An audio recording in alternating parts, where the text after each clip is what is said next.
এখন না কন্টেন্টের কোনো আর লেভেল নেই। সারা বছর ঘুরে বেড়া, মায়ের কাছে কতটুকুনি টাইম থাকো? আচ্ছা, আপনি কি সৈকত ব্যানার্জি বলছেন? হ্যাঁ, কেন বলুন তো?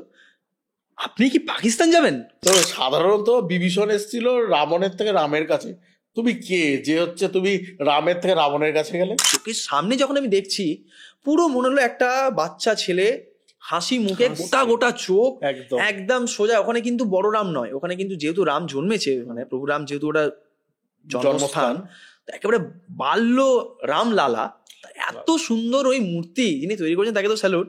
বাট ওই যে হাসি মুখ, ওই যে চোখ, ওফ, মানে পুরো মায়ায় ভরা। মানে সারা রাত হয়তো বাসে করে কোনোভাবে এসছে, একদম কম্বল টম্বল মুড়ি দিয়েই লাঠি নিয়ে যাচ্ছে, বাট প্রত্যেকের মধ্যে ওই যে জয় শ্রী রাম বা রামের যে নাম বা যে একটা উৎসাহ, কারণ রাম তো একটা ধর্মকে রিপ্রেজেন্ট করে। বাট শ্রীলঙ্কাতে আমি যেটা দেখলাম, মানে কেউ রাবণ সম্বন্ধে কথাই বলে না। তোমার অযোধ্যা ট্রিপ অ্যান্ড রাম মন্দিরে রামকে দর্শন করা এক্সপিরিয়েন্সটা আমাদেরকে শোনাও। ওটা বারাণসীতে উৎসবের মাহল, সেদিনকে সবকিছু ফ্রি। হ্যাঁ, নৌকা, মানে যে নৌকাগুলো আমরা গঙ্গাতে মানে চড়ি আর কি, সেগুলো সব ফ্রি জনগণের জন্য। খাওয়া দাওয়া মোটামুটি সব জায়গাতে লঙ্গর চলছে, সব জায়গাতে, ঘাটে ঘাটে 84খানা ঘাট। 84খানা ঘাট ওই দিনকে, মানে অযোধ্যার এক্সপিরিয়েন্সটা আমি তোকে বলছি, বাট সেদিনকে বারাণসীতে আমার যে এক্সপিরিয়েন্সটা হয়েছিল আমাদের, ইটস মানে ইনক্রেডিবল। লাদাখ, যে লাদাখ, সেই লাদাখ আমাকে বুঝিয়ে দিচ্ছে লাদাখ কি জিনিস। লাদাখ মানে সিরিয়াসলি।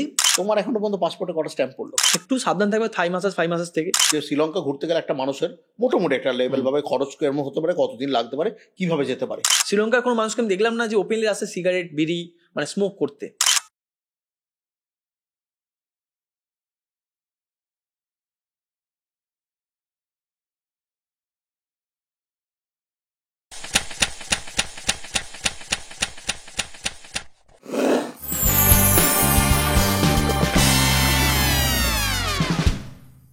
হ্যালো ভিউয়ার্স, গ্লিটারিস্টের পডকাস্ট শোয়ের নিউ সিজনে তোমাদের সকলকে স্বাগত। আমাদের আগের সিরিজের প্রত্যেকটা এপিসোডে প্রায় 2 লক্ষেরও ওপর ভিউয়ারশিপ দেওয়ার জন্য তোমাদের সকলকে অশেষ ধন্যবাদ। Myself the Shubhajit Barman, host of this podcast and also the editor in chief of Glitterist magazine. I believe আমাদের এই নিউ সিজন তোমাদের খুব ভালো লাগবে। আমাদের এই নিউ সিজনের নাম SMS, মানে সোশ্যাল মিডিয়া স্টার্স। আর এই সোশ্যাল মিডিয়া স্টার্সদের মধ্যে একজন আমাদের সাথে রয়েছে আমাদের পডকাস্টে। উনি হলেন দ্য বং এক্সপ্লোরার উর্ফ Saikat Banerjee. So I would like to welcome mister Saikat Banerjee in our podcast show. Saikat, welcome to our podcast. ধন্যবাদ আমাকে এখানে আনার জন্য। তো অনেক অনেক ধন্যবাদ। অনেক দিন ধরে ইচ্ছা ছিল এরকম একটা পডকাস্ট শোতে বেশ কিছু মনের কথা যদি খুলে একটা আড্ডার মাধ্যমে তুলে ধরা যায়, বেশ কেমন লাগে। তো আজকে সুযোগটা পেয়ে সত্যি অনেক ধন্যবাদ তোমাকে। সবার আগে আমি জিজ্ঞেস করে নেবো, আমাদের জীবনে সব থেকে বড় পজিশন হয় আমাদের প্যারেন্টসদের, তার মধ্যে মায়ের জায়গা আমাদের কাছে সব থেকে বড়। তো তোমার কাছে এটা জানতে, সারা বছর ঘুরে বেড়া, মায়ের কাছে কতটুকুনি টাইম থাকো? বাবা, সেই এক কথা, মানে কি বলবো তোমাকে, ধরো মানে এখন তো কিছুটা তো অভ্যস্ত হয়ে গেছে মা, বাট যখন প্রথম আমি শুরু করেছিলাম তখন কিন্তু বেশ ভয় পেতো। মানে যদিও মা বলে কথা, তো মানে ধরো এখনো ইনস্ট্যান্ট, মানে যখন ধরো আমি ট্রাভেলিং এর সময় থাকি, সারাদিন ধরো একদম মানে সকাল 6টা থেকে রাত যতক্ষণই আমাদের কাজ হোক, যতক্ষণই আমি ঘুরি, ফোন তো কোথাও থাকে কোথাও থাকে না।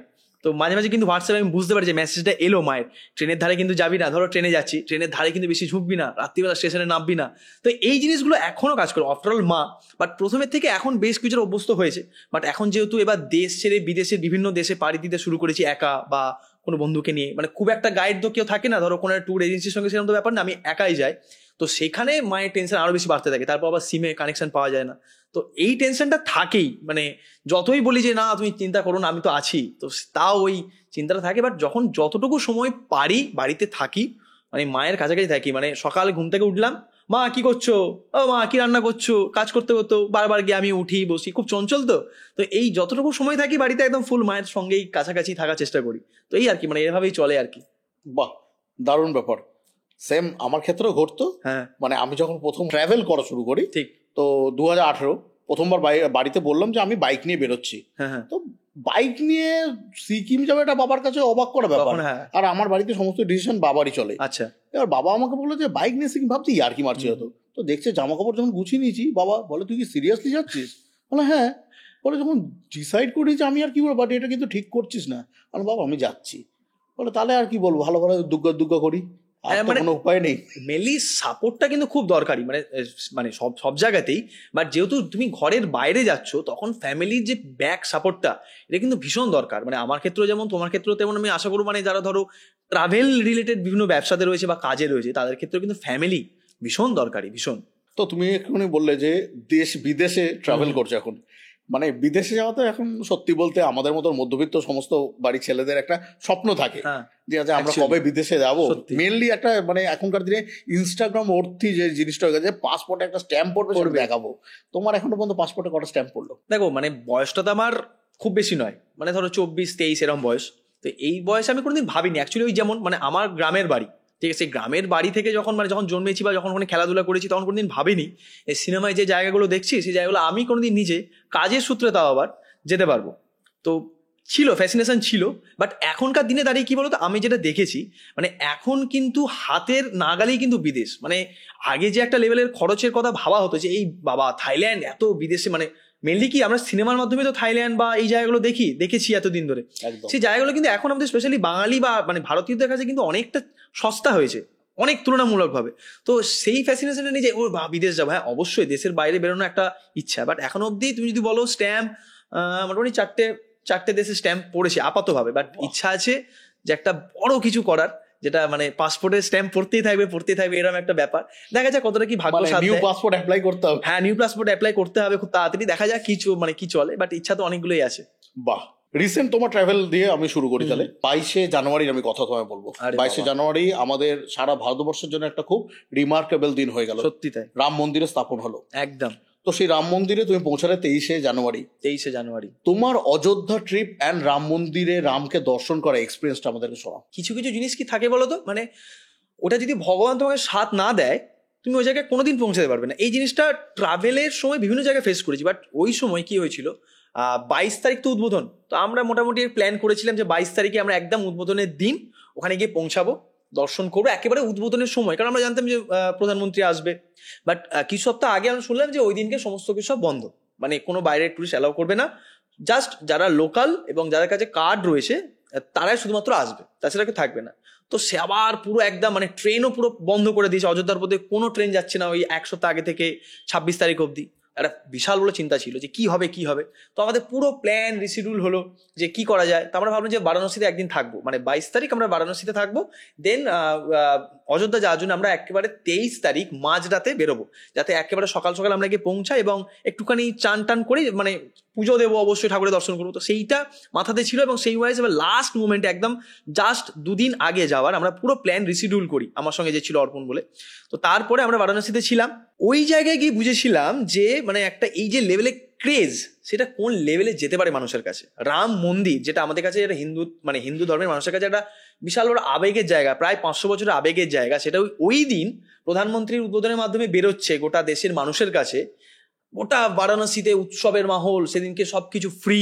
হ্যাঁ, নৌকা মানে যে নৌকাগুলো আমরা গঙ্গাতে মানে চড়ি আর কি, সেগুলো সব ফ্রি জনগণের জন্য। খাওয়া দাওয়া মোটামুটি সব জায়গাতে লঙ্গর চলছে, সব জায়গাতে, ঘাটে 84খানা ঘাট। ওই দিনকে মানে অযোধ্যার এক্সপিরিয়েন্সটা আমি তোমাকে বলছি, বাট সেদিনকে বারাণসীতে আমার যে এক্সপিরিয়েন্সটা হয়েছিল আমাদের, ইটস মানে ইনক্রেডিবল। মানে 84খানা ঘাটের কালচার, মানুষজন, সংস্কৃতি, খাদ্যাভ্যাস সবকিছু আলাদা। কোনো ঘাট মানে সাউথ ইন্ডিয়ার ঘাট, কোনো ঘাট একেবারে ঠাকুরের ঘাট। প্রত্যেকটা ঘাটে সেদিন উৎসব, কোথাও নাচ হচ্ছে, কোথাও পথনাটিকা হচ্ছে, কোথাও মানে ওই অসুর বধ চলছে, কোথাও লঙ্গর চলছে, কোথাও মানে একটা মানে মানে আলাদা এই সময় একটা যেন 22 তারিখ আমরা গোটা দিনটা কোথাও নাচ হচ্ছে রামের গানে, আর ওইদিকে বড় দশাশ্বমেধ ঘাটে স্ক্রিনে দেখানো হচ্ছে উদ্বোধন, প্রধানমন্ত্রী উদ্বোধন করছে, মানে আলাদা একটা মাহল ছিল। আচ্ছা, এটাতে গেল বারাণসীতে, রাত্রিবেলা বাজি ফাজি ফাটছে আলাদাই। এটা বারাণসী নিয়ে আমি একটু কিছু প্রশ্ন করতে হ্যাঁ, চাইছি, নিশ্চয়ই জানতে চাই তোমার থেকে। আমিও বারাণসী ঘুরেছি। তুমি এই যে ব্যাপারটা বললে যে 84টা ঘাটের মধ্যে 84টা ঘাটের কালচার আলাদা, সেটা কিরকম? আমি তো জানতাম না এটা। দেখো, বারাণসীতে মানে বারাণসী আমার কাছে এমন একটা জায়গা আমার জীবনে, যেখানে আমি যদি 100 বারও যাই মনে হবে যে আরো 100 বার যাই।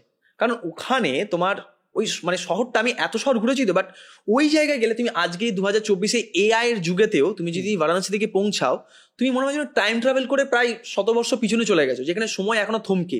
ওই গলি, ওই তোমার বড় বড় বাড়ি, ওই মানুষজন, ওই লোকে গুটকা খাচ্ছে, ওই লোকে এখনো ঘাটে তেল মেখে চান করছে, যেখানে আজকে আমরা মানে বাথরুমে এত জাকুজিতে স্নান করি, ওখানে লোকে গঙ্গার ঘাটে বসে তেল মেখে ডন বৈঠক দিয়ে চান করছে, গঙ্গায় ডুবকি লাগাচ্ছে। ওই তোমার পাশ দিয়ে যাচ্ছ, পাশ দিয়ে গরু চলে গেল গলিতে, মানে ওই শহরটা তোমাকে বাঁচতে শেখায়। আবার ওই শহরটায় তোমাকে মণিকর্ণিকা ঘাটে মরতে শেখায়। ওই শহরটায় তোমাকে সকালবেলা উঠে জালেবি কচুরি খানো শেখাবে, ওই শহরটায় তোমাকে কিন্তু আবার দুপুরবেলা এক গ্লাস ভর্তি লস্যি খানো শেখাবে। ঠিক আছে, মানে ইনক্রেডিবল। সকালে গঙ্গা আরতি হয় একটা ভাবে, সন্ধ্যাবেলা দশমেধ ঘাটে, মানে সকালে আরতিটা হয় 80 ঘাটে, সন্ধ্যাবেলাটা হয় মেনলি যেটা উৎসব আকারে যেটা হয় দশমেধ ঘাটে। দুটো আরতি যদি কেউ দেখে একদিনে, একটা বিস্তর তফাৎ দেখতে হবে, আকাশ পাতাল। দুটো আরতির মধ্যে কতটা জাঁকজমকপূর্ণ ব্যাপার সেটা একটা তফাৎ রয়েছে, আরতি করার একটা তফাৎ রয়েছে, গঙ্গাকে উৎসর্গ করার একটা তফাৎ রয়েছে। প্রত্যেকটা ঘাট অনেক সুন্দর, মানে তুমি সেই সুন্দরটাকে দেখতে হবে তোমাকে। প্রত্যেকটা ঘাট, ওই নৌকা দিয়ে চলে গেলাম দূর থেকে দেখতে দেখতে, আছে এইটাই নারদ ঘাট, এইটা মণিকর্ণিকা ঘাট, এইটাই ঘাট, সেরকম করলে কিন্তু হবে না। তোমাকে ঘাটগুলো যদি তুমি সামর্থ্যবান হও, মানে তোমার শরীর ঠিক থাকে, সবকিছু ঠিকঠাক থাকে, আমি বলবো মণিকর্ণিকা ঘাট থেকে শুরু করে একেবারে অস্থি ঘাট অব্দি হেঁটে ঘাটগুলো পেরো, দেন তুমি বুঝতে পারবে যে আমাদের ভারতবর্ষটা কি। প্রত্যেকটা ঘাটের দেখবে বিভিন্ন রকম কাজ হচ্ছে, কোথাও দেখবে শ্রাদ্ধ শান্তির কাজ হচ্ছে, কোথাও দেখবে বিয়ে হচ্ছে, কোথাও দেখবে মানুষজন ওই কুস্তি লড়ছে, আখড়া রয়েছে, কোথাও দেখবে মরা পুড়ছে, কোথাও দেখবে শিবের পুজো হচ্ছে। এবং মানে প্রত্যেক মানে কি বলবো, বারাণসী এমন একটা শহর না, মানে তুমি ভাবতে পারবে না বারাণসী কি। অনেক একে জানতে গেলে তোমাকে সেই ভোরবেলা 4টের সময় উঠতে হবে আর সারা রাত ধরে দেখতে হবে। প্রত্যেকটা সময় আলাদা আলাদা জিনিসপত্র বারাণসীর, প্রত্যেকটা মোমেন্টে, প্রত্যেকটা মুহূর্তে, প্রত্যেকটা গলিতে রয়েছে। মানে এইটা না ওই বলে প্রকাশ করা যায় না, এটাকে মেহসুস করতে, অনুভব করতে হয়। বাট বারাণসীকে চিনতে গেলে, বারাণসীকে জানতে গেলে, বারাণসীকে পায়ে হেঁটে দেখতে হবে, ফ্যান্টাস্টিক লাগবে। তো এইটা গেল বারাণসীর গল্প। এবার যদি আমি ধরি তোমার ধরো অযোধ্যা যাচ্ছি, সেটা একটা ইনক্রেডিবল জার্নি। ভোরবেলা 4টার সময় উঠেছি এবং ওখানকার ঠান্ডাটা কিরম জানো তো, মানে ধরো আমরা ধরো হিমাচলে গেছি, কাশ্মীরে গেছি, সেখানে ঠান্ডা একরকম, বাট ওখানে কুয়াশা সারা দিন। এবং ভোরবেলা 4টের সময় আমি যখন ইনফ্যাক্ট উঠেছি তখন টেম্পারেচার 8-10, বাট আমি পরেছি -5-এর একটা জ্যাকেট, তার ভেতরে আরো 2টো লেয়ার রয়েছে, কাঁপিয়ে দিচ্ছে আমাকে। বাসের মধ্যে, আমি লোকাল বাসে করে আমরা যাচ্ছি, থরথর করে কাঁপছি, এমন ঠান্ডা। বাইরে আমি তোমাকে এখান থেকে দেখতে পাচ্ছি না, এত কুয়াশা। যখন অযোধ্যা গিয়ে পৌঁছালাম, কোটি কোটি মানুষের ভিড়, কোটি কোটি। এবং যখন আমি ফার্স্ট অযোধ্যা রাম মন্দিরের যে ধর্মপথ সেখানে ঢুকছি, মনে হলো আমি যেন বাহুবলী ঢুকছি, বাহুবলীর সেটে। এত সুন্দর করে সাজানো। এবং মানে অযোধ্যার ওই জায়গাটাকে ভোল পাল্টে দিয়েছে। এর মধ্যে বিভিন্ন রাজনৈতিক কারণ অনেকে তুলে ধরতে পারেন, বাট আমি মানে as a tourist, as a travel blogger, as a ভগবানের দর্শন করতে আমি ওখানে গেছি, যেটুকু আমি ভালো দেখেছি সেটুকুই কিন্তু আমার পুরো সারা জীবনের স্মৃতি হয়ে রইলো। কোটি মানুষের ভিড়, সবাই যাচ্ছে, ভারতের বিভিন্ন প্রান্ত থেকে এসছে, বেশিরভাগই কিন্তু সচ্ছল পরিবারের নয়, মানে সারা রাত হয়তো বাসে করে কোনোভাবে এসছে, একদম কম্বল টম্বল মুড়ি দিয়েই লাঠি নিয়ে যাচ্ছে। বাট প্রত্যেকের মধ্যে ওই যে জয় শ্রী রাম বা রামের যে নাম বা যে একটা উৎসাহ, কারণ রাম তো একটা ধর্মকে রিপ্রেজেন্ট করে, বাট কিন্তু আমার কাছে মনে হচ্ছে রাম একটা তোমার মনের যে মানে শুভ দিক বা একটা শক্তি, সেটাকে তোমার রাম রিপ্রেজেন্ট করে। মানে রাম যদি তোমার সঙ্গে থাকে, তুমি যে কোনো কাজ ইজিলি কমপ্লিট করে ফেলতে পারো। সেদিন আমি বুঝেছিলাম, মানে ওই যে ভিড়, সেইটাকে ঠেলে ওই যে মন্দিরে পৌঁছানো। এবং ওখানে ফার্স্ট ডে, মানে 23শে জানুয়ারি তো জনসাধারণের জন্য ওপেন ছিল। ফার্স্ট ডে তোমার ওখানে পুলিশ, কমান্ডো, সেনা, ইউপি, র্যাফ সব ছিল। হেলিকপ্টারে আমরা দেখছি যোগীজি মানে সব দেখছে সব ঠিক আছে কিনা। ওই যে পুলিশদের গাইডেন্স, সেই দিন লাকিলি, মানে আমি জানি না আর কেউ তুলে ধরতে পেরেছি কিনা, বাট সেই দিন আমি যখন গেছিলাম, মোবাইল ক্যামেরা অ্যালাউ ছিল না, মোবাইল মন্দিরের ভেতরেও একদম গর্ভগৃহ অব্দি কিন্তু অ্যালাউ ছিল। এবং দর্শকের জন্য আমি তুলে ধরতে পেরেছি, আমি লাকি যে আমি প্রথম দিনে, কারণ সবাই তো ধরো প্রথম দিন দর্শন করতে পারে না, বা অনেকেই চাইছে যে আর্থিক সামর্থ্য নেই বা শারীরিক সামর্থ্য নেই বা অনেক কিছু প্রবলেমের জন্য দর্শন করতে পারেনি, হয়তো ভবিষ্যতে যাবে, তাকে আমি আমার লেন্সের মাধ্যমে, ক্যামেরার মাধ্যমে, আমি আমার চোখের মাধ্যমে পুরো মন্দিরের ভেতর, গর্ভগৃহ, পুরো মন্দিরের চারপাশ, আবহ, সমস্ত কিছু তুলে ধরেছে। আমার মনে হয় না শুধুমাত্র আমি যদি ওখানে যেতাম ভগবানের স্বাদ ছাড়া আমি পারতাম, বাট ওই যে মোমেন্ট বা ওই যে টাইমগুলো, এগুলো ইনক্রেডিবল। এগুলো সারা জীবন মানে মাটি খুঁড়লেও পাওয়া যাবে না। এইগুলোই নিয়ে যাওয়ার আর কি। ওই দিনকে পৌঁছে দর্শন করা সুষ্ঠুভাবে, এবং কোনো সমস্যা হয়নি আমাদের, আমরা দুজন ছিলাম, নাথিং, মনে হচ্ছিল না যে কোনো সমস্যা আছে। এত সুন্দর গাইডেন্স, তো ইজি, একদম ইজি ছিল। এবং ভগবানের যে আশীর্বাদ, যেন দারুণ দর্শন করেছি এবং ভিডিও তুলেছি, তো আলাদাই ছিল। তুমি যে গেছিলে, আমি তোমার ব্লগটা দেখেছিলাম, মানে সরি আরে প্রচন্ড মানে ব্যাপারটাই ইমোশনাল একটা ফিলিংস একটা কাজ করে। এবং মানে আমি যখন ওখানে ছিলাম গায়ে কাঁটা দিচ্ছিল, সবাই একদম ধরো ভাবো না যখন আমরা বাহুবলী বাহুবলী বাহুবলী এটা মারছ ওখানে সবাই জয় শ্রীরাম রাম রাম, এই যে এটা পুরো মনটাকে তোমার রক্তকে চাগার করে দেবে। ইটস নট লাইক পলিটিশিয়ান বা পলিটিক্স, এগুলো নয়, জাস্ট মনের ভাবনাটাকে বার করো এবং পরিবেশ একটা আলাদাই পাওয়ার, একটা আলাদাই অরা কাজ করছিল। মানে এখনো আমার গায়ে কাঁটা দিচ্ছে ভাবতে গেলে, ওই যে সবাই মিলে যাচ্ছি হাজারে হাজারে লোক, সবাই ওই এক নাড়া লাগাচ্ছে এবং মন্দিরে ঢুকছে, ফ্যান্টাস্টিক। এইটা থেকে তোমাকে একটা ছোট জিনিস বলি, ভালো। এই যে ওম শব্দটা তো আমাদের হিন্দুদের জন্য খুব একটা বড় শব্দ, সবকিছুই সূত্রপাত ওম দিয়ে। তো এই ওম শব্দটাকে যদি কেউ একটা বদ্ধ ঘরে 1,00,000 বার যদি উচ্চারণ করে, সেই ঘরের নাকি পরিবেশ চেঞ্জ হয়ে যায় যদি কেউ করতে পারে। না আমরা তো মানে মোটামুটি যখনই শুনি তখন ওম একটা মানে আলাদাই ভাইব্রেশন মাইন্ড মনে কাজ করে, দারুণ। এগুলোর মধ্যে আলাদা একটা মানে অরা রয়েছে আর কি, নেগেটিভ এনার্জি। 500 বছর পর আমাদের রাজা রাম তার ঘর পেল। সত্যি তাই, ওখানে যে রামলালা মূর্তিটা এত সুন্দর, আমি যখন চোখের সামনে টিভিতে তো তার আগে দেখেছি বা ছবি ভাইরাল হয়েছিল দেখেছি, বাট চোখের সামনে যখন আমি দেখছি পুরো মনে হলো একটা বাচ্চা ছেলে হাসি মুখে, গোটা গোটা চোখ, একদম সোজা। ওখানে কিন্তু বড় রাম নয়, ওখানে কিন্তু যেহেতু রাম জন্মেছে, মানে প্রভু রাম যেহেতু ওটা জন্মস্থান, একেবারে বাল্য রামলালা, এত সুন্দর ওই মূর্তি যিনি তৈরি করেছেন তাকে তো স্যালুট। বাট ওই যে হাসি মুখ, ওই যে চোখ, ওফ মানে পুরো মায়ায় ভরা, মানে দেখলেই তোমার মন জুড়িয়ে যাবে। ওই যে ছবিটা তোমাকে দিয়েছিলাম আমি, পুরো মায়ায় ভরানো, দারুণ ছিল। রামলালার যে এই মূর্তিটা, এটা নিয়েও নাকি কিছু একটা ইয়ে রয়েছে যে এই মূর্তিটা এরকম নয়। হ্যাঁ দেখো ব্যাপারটা হচ্ছে যে মানে এটা আমার একটা ভিডিও দেখে শোনা আর কি, মানে আদিযোগীরা যিনি তৈরি করেছিলেন, তো তারই একটা মুখের একটা পডকাস্টে তিনি বলেছিলেন আর কি, মানে সাধারণত সে কোনো মূর্তি যখন তৈরি করে ও তো খুব প্রফেশনাল মূর্তি তৈরি করে, সেজন্য এটা পেয়েছিল কাজটা। তো বলছে আমার হার্ডলি 3 থেকে 4 সপ্তাহ লাগে একটা মূর্তি তৈরি করতে, কিন্তু এই মূর্তি তৈরি করতে আমার সময় লেগেছিল প্রায় 7 মাস। জাস্ট ক্যান ইউ ইমাজিন, 7 মাস ওই মূর্তিটা তৈরি করতে লেগেছিল। কেন সেটা মানে বলছে আমি যখন প্রথম অযোধ্যায় গেছি তখন একটা বাচ্চা ছেলেকে দেখেছিলাম গ্রামে, ওই বাচ্চা ছেলের মুখটা দেখি আমি কিন্তু এই রামলালা পুরো মূর্তিটা তৈরি করেছি। আচ্ছা ঠিক আছে, এবং যখন আমি মূর্তিটা তৈরি হয়ে যাওয়ার পর নিয়ে যাচ্ছি মন্দিরে গর্ভগৃহে, পুরো একদম সন্তান সমূহ হিসাবে কোলে করে মূর্তিটা স্থাপন করানো হলো। 3 দিন ওখানে ছিল, মানে সে নাকি 3 রাত ওখানে ছিল, মানে গয়নাগাটি পরানো, রামলালাকে সাজানো। কবে কার কথা এটা? ঠিক স্থাপনের আগে আর কি, মানে উদ্বোধনের আগে, যবে থেকে মন্দির পুজো সব শুরু হয় আর কি, তখনই ঘটনা বলছি। তো 3 রাত ও মূর্তির সামনে বসেছিল গর্ভগৃহেতে। বলছে মানে আমি ভাবতেই পারি না এই মূর্তিটা কিন্তু ওই মূর্তিটা নয়। মানে আমরা, তুমি দেখো জাস্ট একটু রিকল করো যে প্রথমে একটা মূর্তি কিন্তু ভাইরাল হয়েছিল যে এই মূর্তিটা ফাইনাল করা হয়েছে মন্দিরে স্থাপন হয় বলে, ওই ঝুঁটি কালো রঙের। কিন্তু যখন সাজানোর পর আরেকটা মূর্তি ভাইরাল হয়েছিল, মূর্তি দুটো সেম কিন্তু মূর্তি দুটো আলাদা। বলছে চোখের সামনে আমি দেখছি ভগবান নিজের মতন করে নিজের রূপ পাল্টে নিচ্ছি। মানে এগুলো আমার কথা নয়, এগুলো উনি নিজে একটা ইন্টারভিউতে বলেছে, তো আমি সেখানে শুনলাম, তো তোমাকে আমি যেন বলছি। তো বলছে আমার চোখের সামনেই চোখগুলো কেমন যেন অদ্ভুত পরিণত হলো, হাসি চলে এলো মুখে, মানে পুরো চেঞ্জ। ভগবান নিজেকে নিজের মতন করে নিজের রূপের মতন করে পাল্টে নিল এবং নিজে ওখানে স্থাপন হয়ে গেল। আমি যে মূর্তি বানিয়েছি এই রামলালা মূর্তি কিন্তু ওই রামলালা মূর্তি নয়, সম্পূর্ণ আলাদা। মানে এটা তার কথা আর কি। তো যাই হোক, ভগবানের কৃপা, তিনি যেমন করে নিজেকে তৈরি করেছেন তো তেমনটাই ভালো আমাদের কাছে। খুব সিরিয়াস হয়ে যাচ্ছে ব্যাপারটা, খুব ইমোশনাল জায়গায় চলে যাচ্ছে। সেটাই তো এবার ইমোশনাল থেকে একটু আমি আমার মতন জায়গায় বেরিয়ে আসি। একদম। তো রামের জায়গায় ঘুরতে গেলে, তো রামের জায়গার পর রাবণের জায়গায় গেলে শ্রীলঙ্কা, আমি লেটেস্ট ভিডিওতে দেখলাম যা শুরু হয়েছে। তো সাধারণত বিভীষণ এসেছিল রাবণের থেকে রামের কাছে, তুমি কে যে হচ্ছে তুমি রামের থেকে রাবণের কাছে গেলে? আমরা গেছিলাম হচ্ছে বানর সেনা। আচ্ছা, আমি ছিলাম লিডার আর কি, মানে আমি হচ্ছে হনুমানজি রাম সেতু পার করিনি, এবার বিমান পথে শ্রীলঙ্কা পাড়ি দিয়েছিলাম। মানে একেবারে পর মানে এটা কিন্তু আগে থেকে কোনো প্ল্যান করিনি, জাস্ট অযোধ্যা থেকে ফিরলাম, তার উইদিন 1 উইক আমি রওনা দিচ্ছিলাম শ্রীলঙ্কার জন্য। ঠিক আছে, এটা আমিও তখন ভাবছিলাম আরে আমি তো রাম মন্দির থেকে এসে রামের যেন প্রভু রামের কাছ থেকে এসে আশীর্বাদ নিয়ে আমি যাচ্ছি লঙ্কায়, মানে একদম সেই লেজে আগুন লাগিয়ে পুরো ঘুরে বেড়ার মতো। মানে অ্যাকচুয়ালি তাই হয়েছে। মানে আমরা শ্রীলঙ্কার পূর্ব থেকে পশ্চিম উত্তর দক্ষিণ সব মোটামুটি যতটা পেরেছি শ্রীলঙ্কাকে কভার করা ততটা করেছি এবং দারুণ সুন্দর শ্রীলঙ্কা। তা আমরা বেসিক্যালি রামের থেকে আশীর্বাদ নিয়ে গেছিলাম যে বেটা রাবণ যদি এখনো লুকিয়ে থাকে তাকে মানে দাবি যে আমাদের রাম মন্দির তৈরি হয়েছে, আপনি কি সেটা জানেন? তো সেই জন্যই যাওয়া আর কি বেসিক্যালি। বাট দারুণ সুন্দর ঘুরেছি শ্রীলঙ্কা। তো শ্রীলঙ্কার ট্রাভেল এক্সপিরিয়েন্সটা একটু বলো, আর পুরোটাই আমাদেরকে জানাবে যে শ্রীলঙ্কা ঘুরতে গেলে একটা মানুষের মোটামুটি একটা লেভেল ভাবে খরচ কেমন হতে পারে, কতদিন লাগতে পারে, কিভাবে যেতে পারে।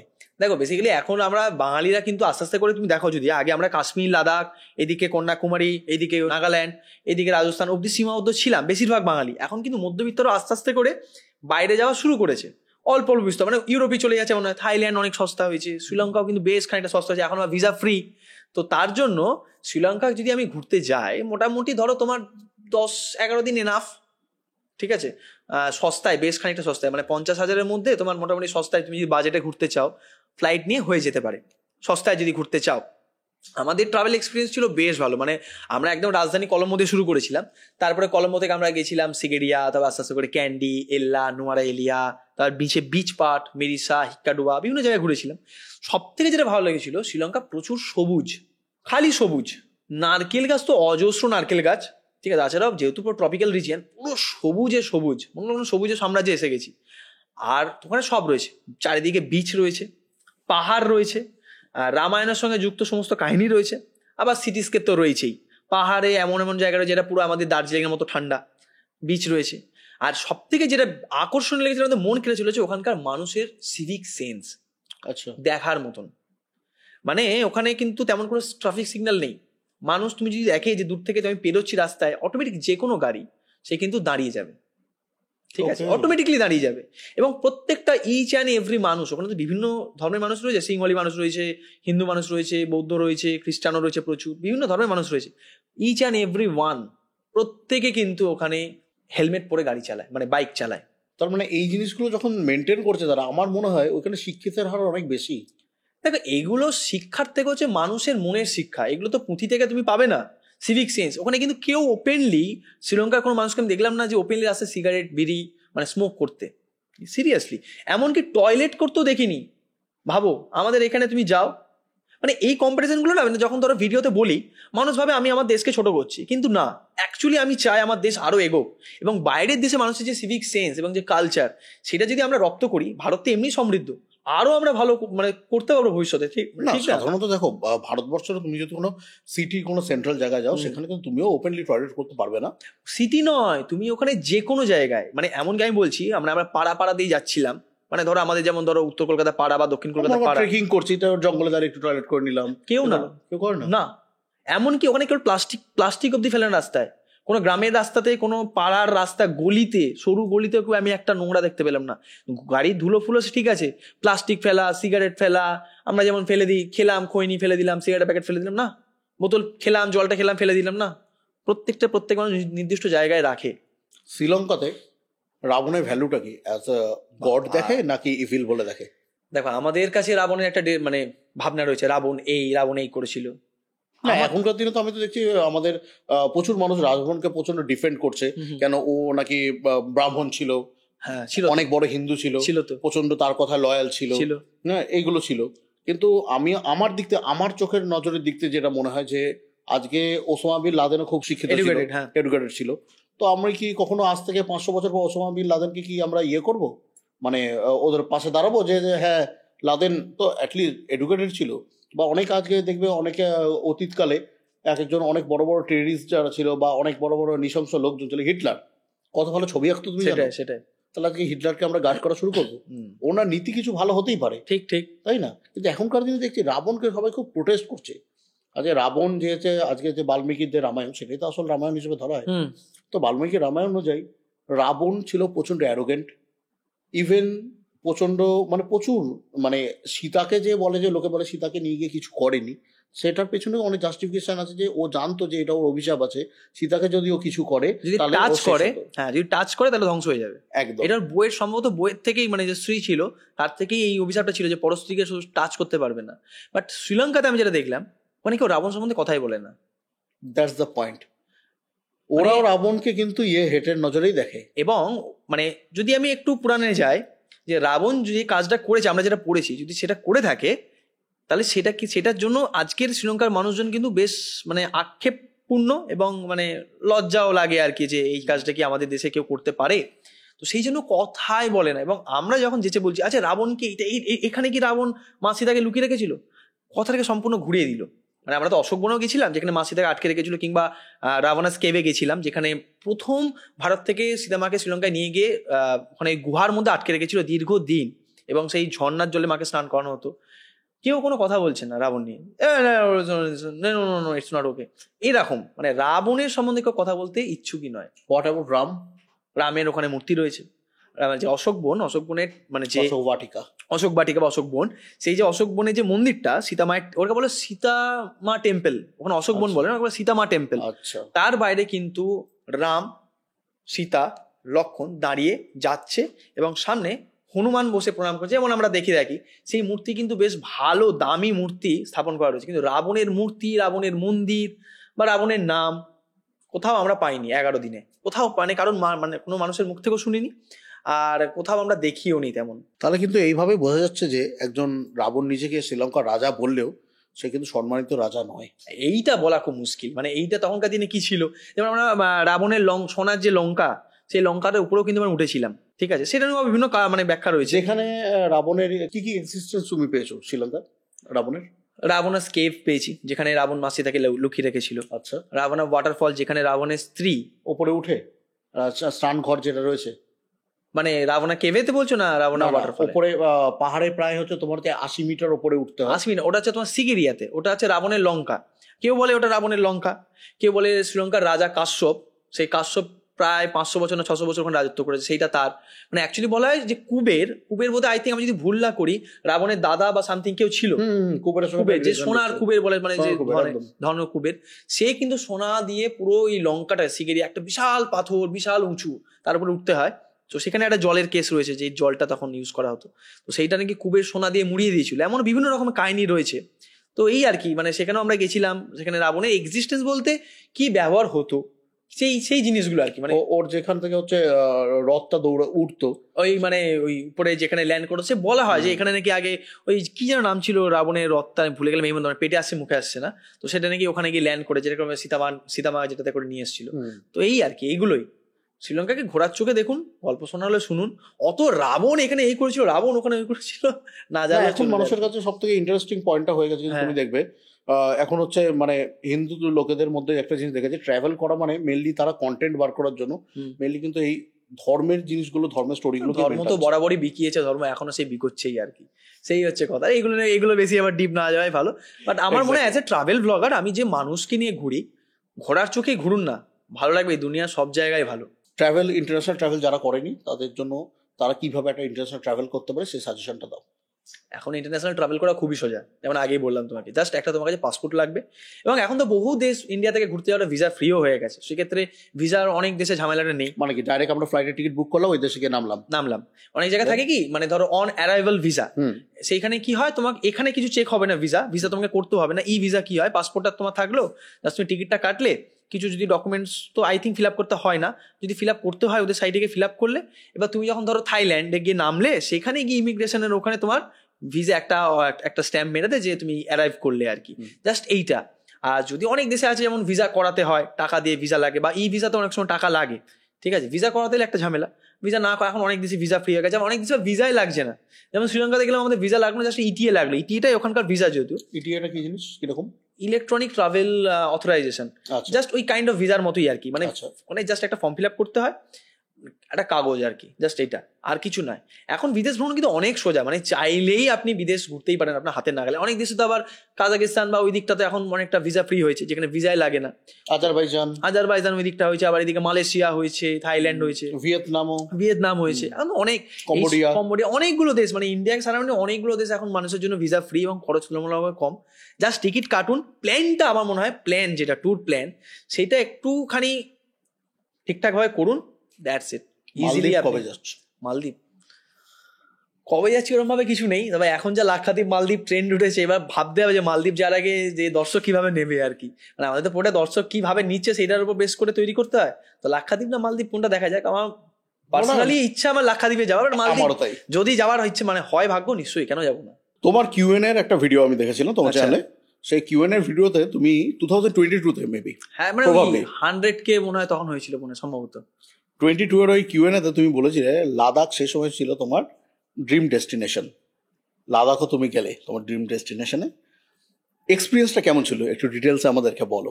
যারা যারা লাদাখ যেতে চায়, প্রচুর মানুষের স্বপ্ন এখনকার, প্রচুর, আর মেনলি বাইকারদের স্বপ্ন যে লাদাখ যাব, তো তুমি ডিটেলসে একটু তোমার এক্সপিরিয়েন্সটা শেয়ার করো। আমি সম্ভবত ভুল বললাম, ওটা 100K তে নয়, বোধহয় 50K তে না 50, আমি ঠিক মনে 100K তে সম্ভবত কোনো একটা সময় আমি কিউএনএটা একবারই করেছিলাম, তখন আমি বলেছিলাম যে লাদাখ ড্রিম ডেস্টিনেশন। অ্যাকচুয়ালি আমার মনে হয় মানে স্পেশালি ইন্ডিয়ানদের জন্য, যারা বাইক ভালোবাসে বা যারা রোড ট্রিপ করতে ভালোবাসে, তাদের প্রত্যেকের কাছে স্বপ্ন এবং মানে মন্দির হয় না, মানে আমার কাছে তো মন্দির মানে ঘোরার একটা মন্দির যেমন হয়, ধরো মন্দিরে লাদাখ, ঠিক আছে। এবং মানুষের এত ভালোবাসা যে দাদা লাদাখ যাও, লাদাখ যাও। লাদাখ আমাকে মানুষ পাঠিয়েছে, আমি কিন্তু যাইনি।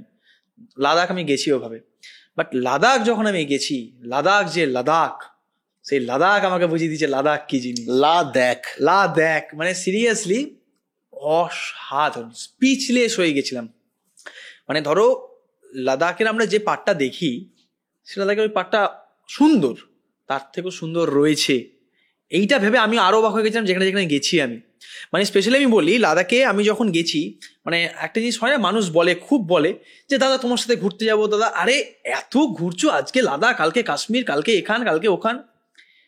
একটা ঘটনা বলি, লাদাখে যখন আমি পৌঁছেছি লেতে, আমরা তো একেবারে কলকাতা থেকে ফ্লাইট নিয়ে লেতে গেছিলাম। আচ্ছা, এইটা ম্যাক্সিমাম মানুষ যায় যারা এমনি রোড ট্রিপ করে। তো সেক্ষেত্রে কি হয়, অল্টিটিউড গেইনটা হু করে বাড়ে। দিল্লি থেকে লের অল্টিটিউডটা, মানে প্লেন তো একদম পৌঁছে যাচ্ছ, অল্টিটিউড সিকনেস হয়, মানুষ নিজের শরীরের সঙ্গে অল্টিটিউডটাকে মেলাতে পারে না, এএমএস হয়, ঠিক আছে। তো সেই জিনিসটা কিভাবে হয় সেটা আমি একটু বলে দিতে, আপনাদের কোনো অসুবিধা না হয় ভবিষ্যতে। গিয়ে কোনো রকম লাফালাফি, যেদিন যাবেন লেতে পৌঁছাবেন, চুপ করে যান হোটেলে, নিশ্চুপে হোটেলের রুমে ঢুকুন, স্নান সারুন, ব্রেকফাস্ট করুন, ঘুমান, সারাদিন বেড রেস্ট। ওদিনকে কোনো রকম অ্যাক্টিভিটি রাখবেন না, করলেই মুশকিল। একটু যদি লাফালাফি করে বা একটু যদি কিছু গোলমাল করে, ভাই আমি বুঝেছিলাম। মানে আমাকে আগে থেকে বারণ করেছিল ঋদ্ধদা, কিন্তু আমি আর সিদ্ধার্থদা ভুল করে, আমাদের 3 তলায় রুম ছিল তো, 4 তলায় ছাদ, আমি নিজেকে আটকে রাখতে পারছিলাম না। মানে ওই যে ক্রেভিংস, লাদাখকে মানে এয়ারপোর্ট থেকে হোটেলে গেছি লে শহরে, তো ওই যে পুরো আমাদের হোটেলটা এমন জায়গা ছিল, চারদিকে পাহাড়, ওইদিকে শান্তিস্তূপা দেখা যাচ্ছে, ওইদিকে চারদিকে ওই লাদাখে যে মানে একদম ধূসর পাহাড়গুলো, একদম ধুলো মাটির পাহাড় দেখা যাচ্ছে। আমি ধরে রাখতে পারছি, হ্যাঁ সিদ্ধার্থ একবার চলো প্লিজ, একবার চলো প্লিজ, ছাদে গিয়ে একটা ভিডিও করি। জাস্ট যাবি চল। জাস্ট 3 তলা থেকে 4 তলার 10টা সিঁড়ি পেরিয়ে গেছি, জাস্ট হেঁটেছি, দুটো বকেছি, নিচে নেমে এসেছি, লাফালাফি করিনি। কিন্তু সেই জিনিসটা মাথায় রয়েছে আমার, কারণ আগেও আমি এই মেসের শিকার হয়েছিলাম নর্থ সিকিমে। তো ফিরে এসেছি, ব্রেকফাস্ট করেছি, স্নান করেছি, ঘুমিয়ে গেছি। আমি যখন শুয়ে আছি, রীতিমতো মনে হচ্ছে আমাকে লাট্টুর মতো কে এরম ঘোরাচ্ছে, রীতিমতো মনে হচ্ছে আমি বাঁই বাঁই করে ঘুরছি। কিছু দেখতে পাচ্ছি, চোখ পুরো বন্ধ। পাশে যে সিদ্ধার্থটা শুয়ে তাকে যে ডাকবো, সেই ক্ষমতাটা নেই, চোখ খোলার ক্ষমতা নেই আমার। মানে রীতিমতো মানুষটা মারা যায় এই মেসে, ঠিক আছে। ঝাঁক করে আমি বিছানা থেকে নেমেছি, মানে মনে হচ্ছে আমাকে নিয়ে গেল। বাথরুমে গেলাম, পেটটা হালকা খালি করলাম, কিছুটা ঠিক হলাম, তারপর থেকে আমি কোনো উঠিনি। রুমে বলেছিলাম প্লিজ দাদা আমাকে রুমে লাঞ্চটা দিয়ে যান। তো এই একটা জিনিস, প্লাস আমার আগামী 3 দিন 103, 104 জ্বর ছিল কন্টিনিউ। লাদাখে সকালবেলা মারাত্মক গরম, রাত্রিবেলা মানে মারাত্মক ঠান্ডা, এই ডিফারেন্সটা থাকে লাদাখে। ওই গরমে তখন প্রায় 40 ডিগ্রি 42 ডিগ্রি হবে, ওই গরমে তেতে যাচ্ছি উপর না, যত উপরে যত তত রোদের ডিরেক্ট তেজটা লাগছে, পুরো আমার পুরো লাল হয়ে গেছিল। আমি যেহেতু ফর্সা, আগে আরো ফর্সা ছিলাম, পুরো লাল হয়ে যায় আমার। মানে এটা ইয়ে না, মানে কি হয়, সঙ্গে সঙ্গে স্কিন লাল হতে শুরু করে দেয়, পুরো লাল হয়ে গেছি। 103 জ্বর, সকালবেলা 750 খেয়ে বেরিয়েছি ক্যালপল, এসে সন্ধ্যাবেলা 750 খেয়ে কাজে বসেছি, রাত 1:30 2টো অব্দি কাজ করতে হয়। পরের দিন আবার 5:30টায় ওঠা, আবার 6টা 6:30টায় বেরোনো, সারাদিন ঘোরা, ভিডিও করা, শুধু ঘোরা নয়, বক বক বক বক করা, ইনফরমেশন দেওয়া ওই জ্বর নিয়ে। মানুষ যে বলে দাদা এত ঘুরছো, পিছনে প্রচুর মানে খাটনি থাকে, এবং পিছনে এত শরীর খারাপ থাকে, মানুষকে আমি বুঝতে দিই না যে আমার এখন এত জ্বর, সিম্প্যাথি নেওয়ার কোনো রকম ট্রাই করি না যে আমার এখন জ্বর, আমি তাও তোমাদের জন্য ঘুরছি। বাট এটা একটা লাইফ, খুব র একটা লাইফ। যারা সামনে থেকে দেখে তারা কেবলমাত্র জানে যে ব্লগিংয়ে কি করতে হয়, বা স্পেশালি ট্রাভেল ব্লগিংয়ে কীরকম বিভিন্ন সময়, শুধু জ্বর নয়, বিভিন্ন সময় বিভিন্ন পরিস্থিতির সম্মুখীন হতে হয় আর কি। তো সেটার জন্য তৈরি থাকতে হয়। বা লাদাখে এই এই সমস্যাটা আমার খুব হয়েছিল প্রথম 3 দিন। তারপরে যখন আসল লাদাখকে আমরা লে শহর থেকে বেরোলাম, ওই স্ট্রেট রাস্তা, চারিদিকে দিগন্ত বিস্তৃত একটা ল্যান্ড, এখনো কিন্তু আমরা হানলে পৌঁছাইনি, মানে গ্রিন আসেনি, ওই পাহাড় আলাদাই। বাট যেদিন প্যাংগংকে প্রথম দেখলাম সকালবেলা ভোরবেলা, ওই নীল জল, ওই ঢেউ, ওই তার রং, পিছনে ওই বরফের পাহাড়, ওই আকাশ, ওই মাহল, ফ্যান্টাস্টিক। তবে প্যাংগং আরো বেশি সুন্দর যখন প্যাংগং থেকে তুমি হানলে যাবে। 50 কিলোমিটার পথ পুরো প্যাংগং এর সাইড দিয়ে তোমাদের যেতে হয়, এবং ওই যে প্যাংগং এর কালার, রীতিমতো মনে হচ্ছিল ভগবান কোনো শিল্পীকে পাঠিয়েছে, সে তার মানে কোন একটা শিল্পত্বের ছোঁয়াতে পুরো রং করেছে। প্যাংগং এর কি কালার তোমাকে বোঝাবো, মানে তুমি যখন ভিডিওটা যদি দেখো, প্রথমে সবুজ, হালকা সবুজ, ডিপ সবুজ, সবুজ থেকে কালার গ্রেড চেঞ্জ হচ্ছে জলের, একদম পার থেকে মিডল অব্দি বিভিন্ন কালার চেঞ্জ হতে হতে নীলে গিয়ে একদম ডিপ নীলে গিয়ে পৌঁছাচ্ছে। সবুজ নীল আর হলুদের যে খেলা জলের মাঝখানে দেখার মতন। আর ওখানে আমরা 8-9 জন ছিলাম, তাছাড়া আর কেউ ছিল না ওই জায়গাটাতে স্পেশালি। ওই জন্য প্যাংগংয়ের বিউটি দেখতে হলে প্যাংগং থেকে তোমাকে এগিয়ে যেতে হবে হানলের দিকে টুয়ার্ডস, মানে মান মিরাক বলে দুটো গ্রাম রয়েছে, ওখানে থাকতে হবে, তবে গিয়ে তুমি প্যাংগংয়ের আসল যে বিউটি দেখতে হবে। মানে অসাধারণ, মানে ঠিক আছে এরকম দেখছিলাম, বারে কি দেখছি রে ভাই, এরকম ব্যাপার ছিল। এরপর যখন ওই প্যাংগং থেকে হানলে যায়, সেইটা তো মানে আলাদাই ছিল পুরো। মুখে বলা হয় যে স্বর্গের পথ। কেন বলা হয় সেদিনকে বুঝেছিলাম যে কেন স্বর্গের পথ বলে। সকালে যখন আমরা প্যাংগং থেকে শুরু করলাম, হানলেকে পৌঁছালাম, মাঝখানে আমরা অন্তত 5টা রকম জায়গা পেরিয়েছি, মানে ধাপে ধাপে 5 রকমের বিউটি দেখেছি। স্ট্রেট রাস্তা, ওখানে পুরো রাস্তা স্ট্রেট, পুরো 180 স্ট্রেট যাচ্ছে রাস্তা, ঠিক আছে। প্রথমে ছিল ধূসর পাহাড়, বিভিন্ন রকম। একটা সময় ছিল আমার মনে আছে, সোজা রাস্তা, আমাদের গাড়িটা দৌড়চ্ছে এবং আমি আর সিদ্ধার্থদা নিয়ে ধরে রাখতে পারিনি, গাড়ির মাথায় উঠে গেছিলাম, ট্রাভেলার ছিল আমাদের, গাড়ির মাথায় উঠে 21 কিলোমিটার গেছিলাম, সোজা রাস্তা যাচ্ছি, ইউ হি চাল রায় গান করতে করতে। মানে তুমি কি ওই সিনটার কথা বলছো যেটা ডান দিকে বা দিকে ধূসর পাহাড় আর স্ট্রেট একদম রাস্তা? এখানে ধূসর পাহাড় নেই, এখানে একটা টাইম হয়েছিল রাস্তা সোজা, দুদিকে সবুজ গ্রিন ল্যান্ড, যার জন্য হানলে বিখ্যাত, গ্রিন ল্যান্ড, বিভিন্ন রঙের ঘোড়া দৌড়চ্ছে, টাকবক টকবক করে ঘোড়া, পুরো সিনেমার প্লট মনে হচ্ছিল সিরিয়াসলি। সাদা রঙের ঘোড়া, খয়েরি রঙের ঘোড়া, কালো ঘোড়া এদিকে দৌড়চ্ছে চিহি করে করে, ওখানকার লাদাখি সব পশু সব দৌড়চ্ছে, গ্রিন ল্যান্ড পেয়েছে।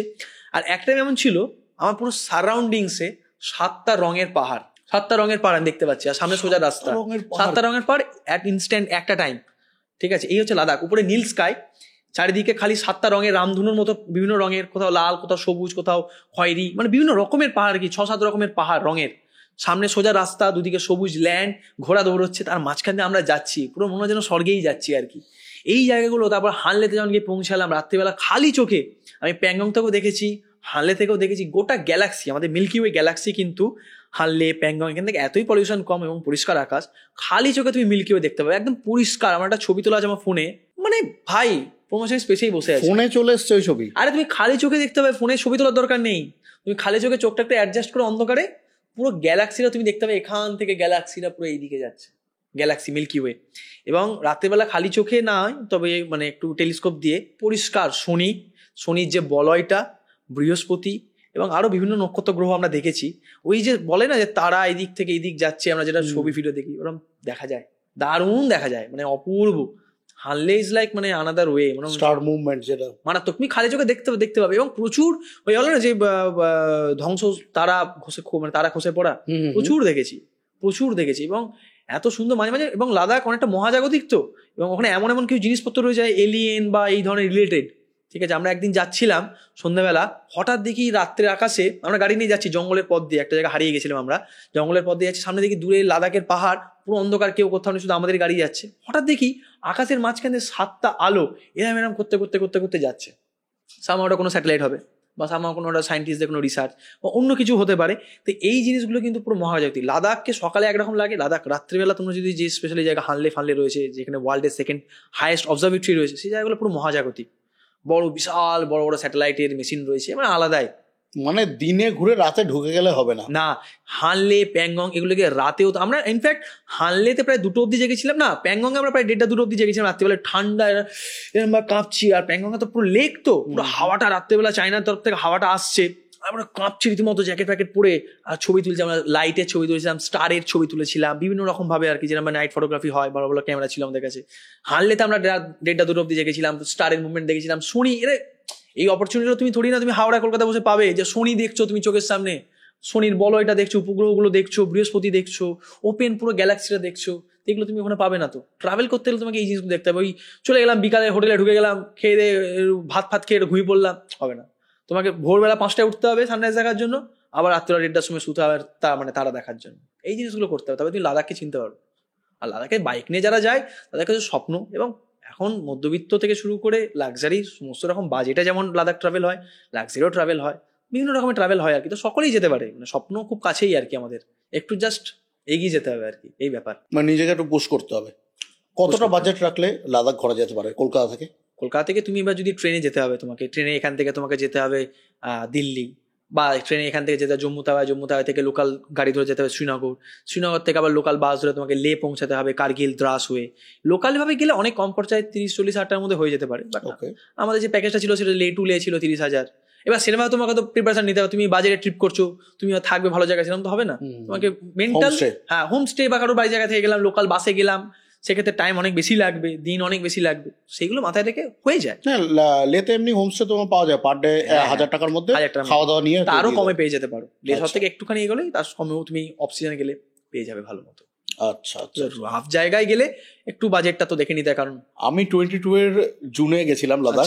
আচ্ছা, আমরা ছিলাম যে চিতাচক লে থেকে, এয়ারপোর্ট থেকে চিতাচক, ওইখান থেকে রাইটটা নিলে হচ্ছে ওয়াটার পাম্প। আচ্ছা, ওয়াটার পাম্পের ওখানে আমি একটা জায়গায় ছিলাম। বেশ মানে আমার মানে যেই বাড়িটার মধ্যে ছিলাম সেই বাড়িটা থেকে এয়ারপোর্টে মানে জাস্ট প্লেনটা ল্যান্ড করবে সেই অবধি বোঝা যাচ্ছে। আরে লাভলি, খুব দারুণ জায়গায় ছিলাম। বাট ব্যাপারটা হয়ে গেছিল যে আমরা একটা রুট ভুল সিলেক্ট করেছিলাম। আমরা কি করেছিলাম, মানালি থেকে গেছিলাম, যেটা আমি আমার দর্শকদের সবাইকে সাজেস্ট করবো যে কোনোদিন তোমরা মানালি থেকে এই যাওয়ার প্ল্যানটা কখনো করো না। রাস্তা খুব খারাপ, প্রথমত রাস্তা খারাপ, দ্বিতীয়ত প্রতিটা গাড়ি ভাড়া আপনার লাগবে, তৃতীয়ত 3 দিন নষ্ট হবে, চতুর্থত শরীর খারাপ হয়ে যাবে। এই 4টে জিনিসকে যদি অ্যাভয়েড করে 2টো জিনিসের প্রবলেমে আসতে চাও, তাহলে আমি যদি বলবো তোমার সাজেস্ট করবো ডাইরেক্ট লেতে পৌঁছে যাও ফ্লাইট করে, কারণ সেম খরচা। আমি পরের বারে গেলে ওই কার্গিল হয়ে, শ্রীনগর থেকে কার্গিল হয়ে কার্গিল লে মানে শ্রীনগর লে হাইওয়ে ধরে আমি এগোবো। ওটা বেশ দারুণ সুন্দর, গ্লাস রয়েছে, কার্গিল রয়েছে, আবার লে ঢুকবো, তো ওটা একটা বিভিন্ন দিক থেকে তো আসা যায়। তো আমার সাজেশন হলো যদি কেউ ফ্লাইটে যায় তাহলে লে চলে যেতে, দিয়ে রেস্ট নিতে, না হলে শ্রীনগর হয়ে যেতে, শ্রীনগর থেকে লেটা বাই রোড যাও, দারুণ মজা হবে। তাহলে বডিটা অ্যাক্লিমেটাইজ করতে তুমি পৌঁছে যাবে লে, তাহলে তোমার সুবিধাটা হলো যে তোমার শরীরটা খারাপ হওয়ার চান্সটা কম, এই আর কি। তো এবার লে লাদাখ থেকে আমরা যদি উত্তর পশ্চিম দিকে যাই, তাহলে আমাদের প্রিয় বন্ধুর দেশে যাওয়া যায়, পাকিস্তান। একদম, তুই পাকিস্তানও ঘুরে আসছো। মানে এখন সাধারণত যেটা হচ্ছে পূর্ব পাকিস্তানে আমরা অনেকেই যাচ্ছে, বাংলাদেশ যেটা এখন, কিন্তু পাকিস্তানে পৌঁছানো কিন্তু মানুষের দ্বারা সম্ভব হচ্ছে না। তুমি সেটা অসম্ভবকে সম্ভব করে দেখিয়েছিলে। ট্রিপটা কিভাবে করলে, আর কেউ যদি তোমার দ্বারা ইন্সপায়ার্ড হয়, সে কিভাবে পৌঁছাবে একটু জানাও। না, এটা তো অনেকেই জানে না, মানে আমার যারা নতুন দর্শক, মানে যারা আমাকে রেগুলার এখন চেনে, তারা যদি পুরোনো ভিডিওগুলো না ঘাঁটে, তারা জানতে পারে না যে এইটা হয়তো তারা শুনলো যে আমি পাকিস্তান গেছিলাম আর কি। মানে এইটা না, মানে একদম চ্যানেলে আমার প্রথম দিককার, যখন আমার 4000, 4500, 5000 সাবস্ক্রাইব হচ্ছে, তখন করোনা চলছিল তখন। তো আমার দেখো, মানে অনেকেরই অনেক ইচ্ছা থাকে না যে আমি এই দেশে যাবো, ওই দেশে যাবো। আমার ইচ্ছা ছিল, মানে ওরমভাবে ইচ্ছা ছিল না, ফ্যাসিনেশন ছিল না, বাট যদি কোনোদিন যেতে পারি বেশ ভালো লাগবে। কারণ এই যে ভাগ বাটোয়ারা হওয়াটা, মানে আমরা যারা বাংলা থাকি এবং যারা পাঞ্জাবে থাকি, এই দুটো স্টেট সব থেকে বেশি ভুগেছে, বাংলাদেশ পাকিস্তান, এই দুটো, ওয়েস্ট বেঙ্গল বাংলাদেশ এবং মানে পাঞ্জাব আর পশ্চিম পাঞ্জাব মানে পাকিস্তানটা, এই দুটো স্টেট সব থেকে বেশি ভুগেছে। তো ইচ্ছা ছিল যে যদি কোনোদিন সম্ভব হয় পাকিস্তানে যাওয়ার, কিন্তু অত সোজা নয় আমাদের ইন্ডিয়া থেকে পাকিস্তানে যাওয়ার, কারণ সবাই জানে সেটা। সুযোগটা আছে 2019-এ, দেখলাম যে পাকিস্তানে একটা এমন মানে গুরুদ্বারা রয়েছে যেখানে ইন্ডিয়ানরা যেতে পারে, পাকিস্তানের মধ্যে, কিন্তু এমন নয় যে ওয়াঘা বর্ডার, এমন নয়, পাকিস্তানের মধ্যে। তো কিভাবে বিভিন্ন প্রসেস জানলাম, তো করলাম। তো তখন করোনা ফার্স্ট ওয়েভটা হয়ে জাস্ট সেকেন্ড ওয়েভটা হিট করবে, ভাবো কিরকম পরিস্থিতি তখন দেশে, মানে রীতিমতো আমি তখন ভাবছি বাড়িতে বলবো কি করে।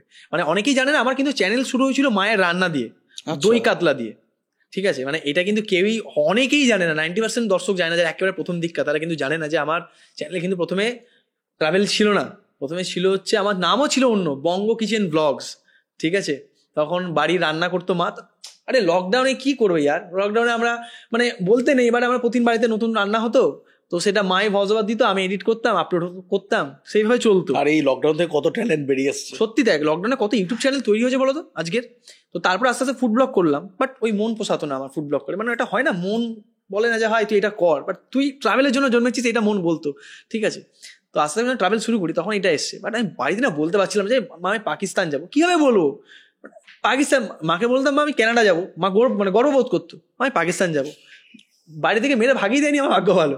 যাই হোক, অনেক কষ্ট করে বললাম, বাট একা তো যেতে দেবে না, তাহলে জোয়ার করতে হবে। তখন আমার বন্ধু তো অনেকেই যারা জানে, এখন মা তো প্রচুর ইনসিকিউরিটি ফিল করবে, অবশ্যই। তখন চ্যানেলে প্রথম যাবে ছেলে পাকিস্তান যাবে, তোমার বাড়িতে যদি শোনে তোমাকে কি বলবে। তো এই জিনিসটা কিন্তু খুব চাপ ছিল, একা তো যেতে পারবো না, জোগাড় করতে হবে দুজনকে বা 2-3 জন বন্ধু বান্ধবকে। বললাম হচ্ছে আমার বন্ধু নয়ন, স্ট্যাটাস দিয়েছিলাম যে কারো কাছে কি পাসপোর্ট আছে, তাহলে আমি একটা ট্রিপের প্ল্যান খুঁজে যেতে পারি। নয়ন বললো আমার কাছে পাসপোর্ট আছে। রৌনককে বললাম, রৌনককে অনেকেই চেনে, নয়নকে অনেকেই চেনে, যে ওরা দুজন রাজি হলো।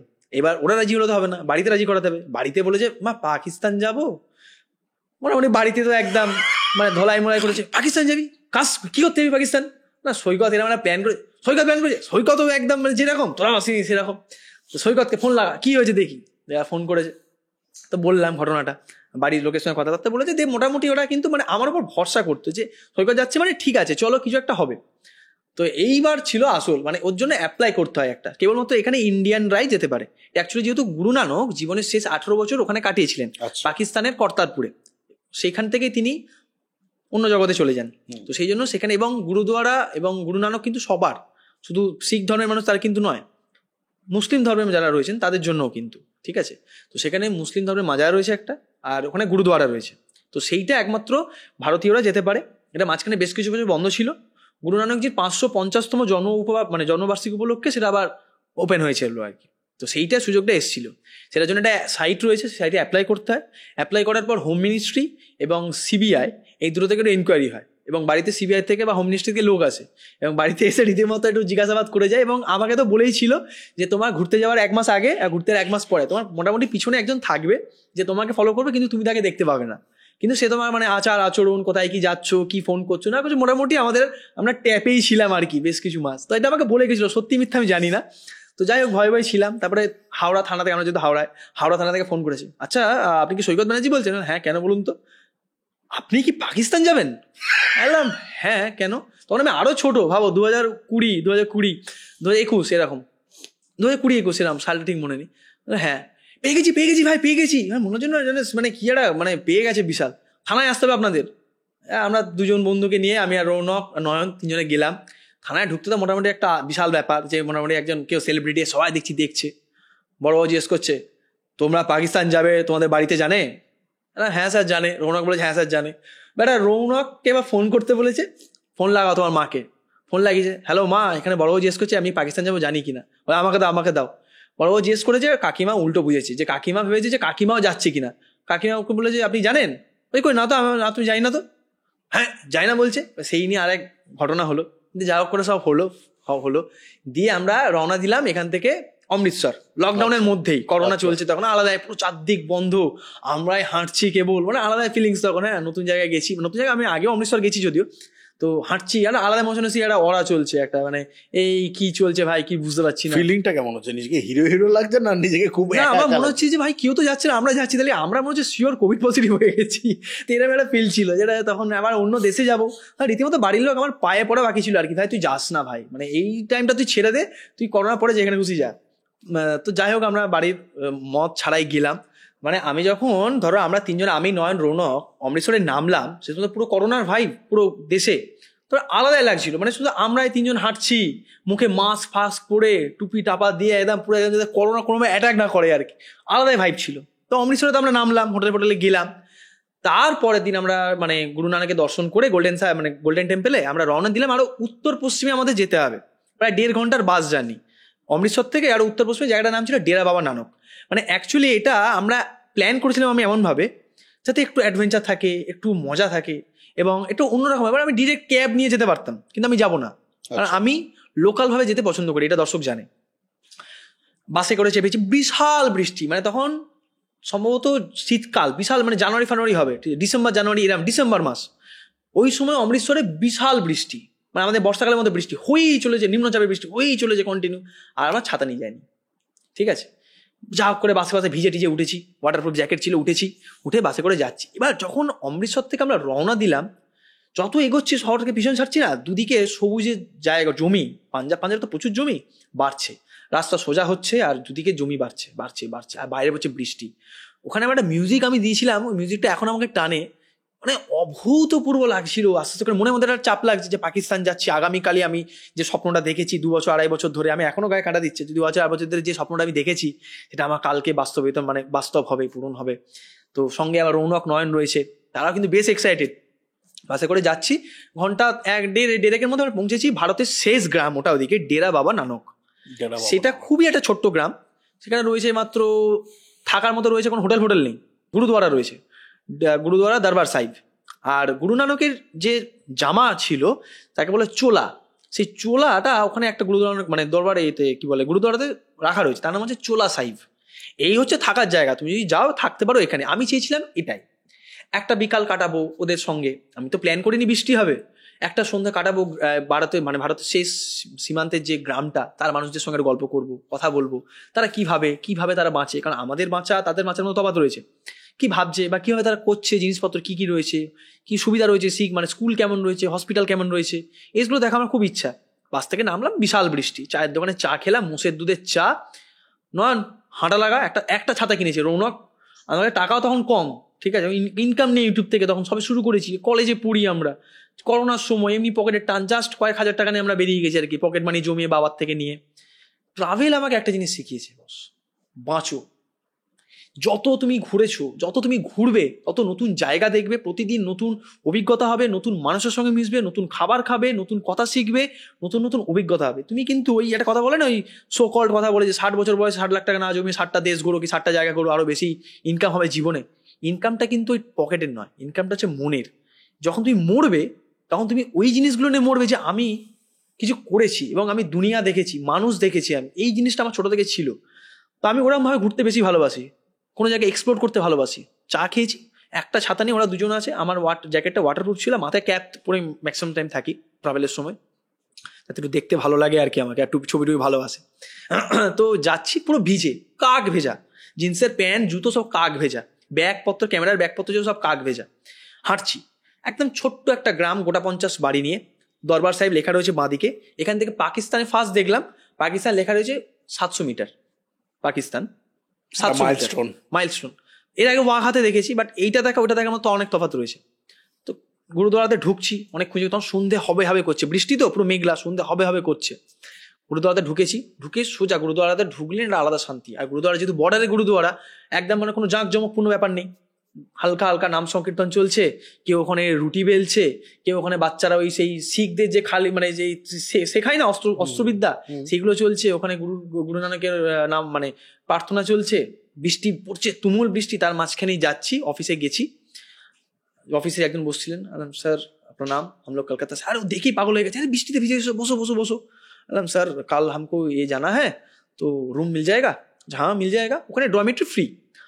ডরমেটরি স্যার নেই চলেগা, এই রৌনকে না, আমরা বলছি এটা অন্য কারণে, কারণ আমাদের এত গ্যাজেটস রয়েছে, ডরমেটরি থাকলে প্রবলেম হতে পারে, বা জামা কাপড় ভিজে গেছে।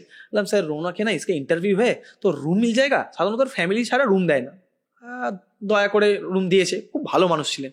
ঠিক আছে, 3 তলায় রুমটা দিয়েছে, 39 নম্বর না 38 নম্বর রুম। সিঁড়ি দিয়ে উপরে উঠেছে, থ্যাংক ইউ স্যার, বহুত মেহরবানি স্যার আপকা। 3 নম্বর ফ্লোরে উঠেছি।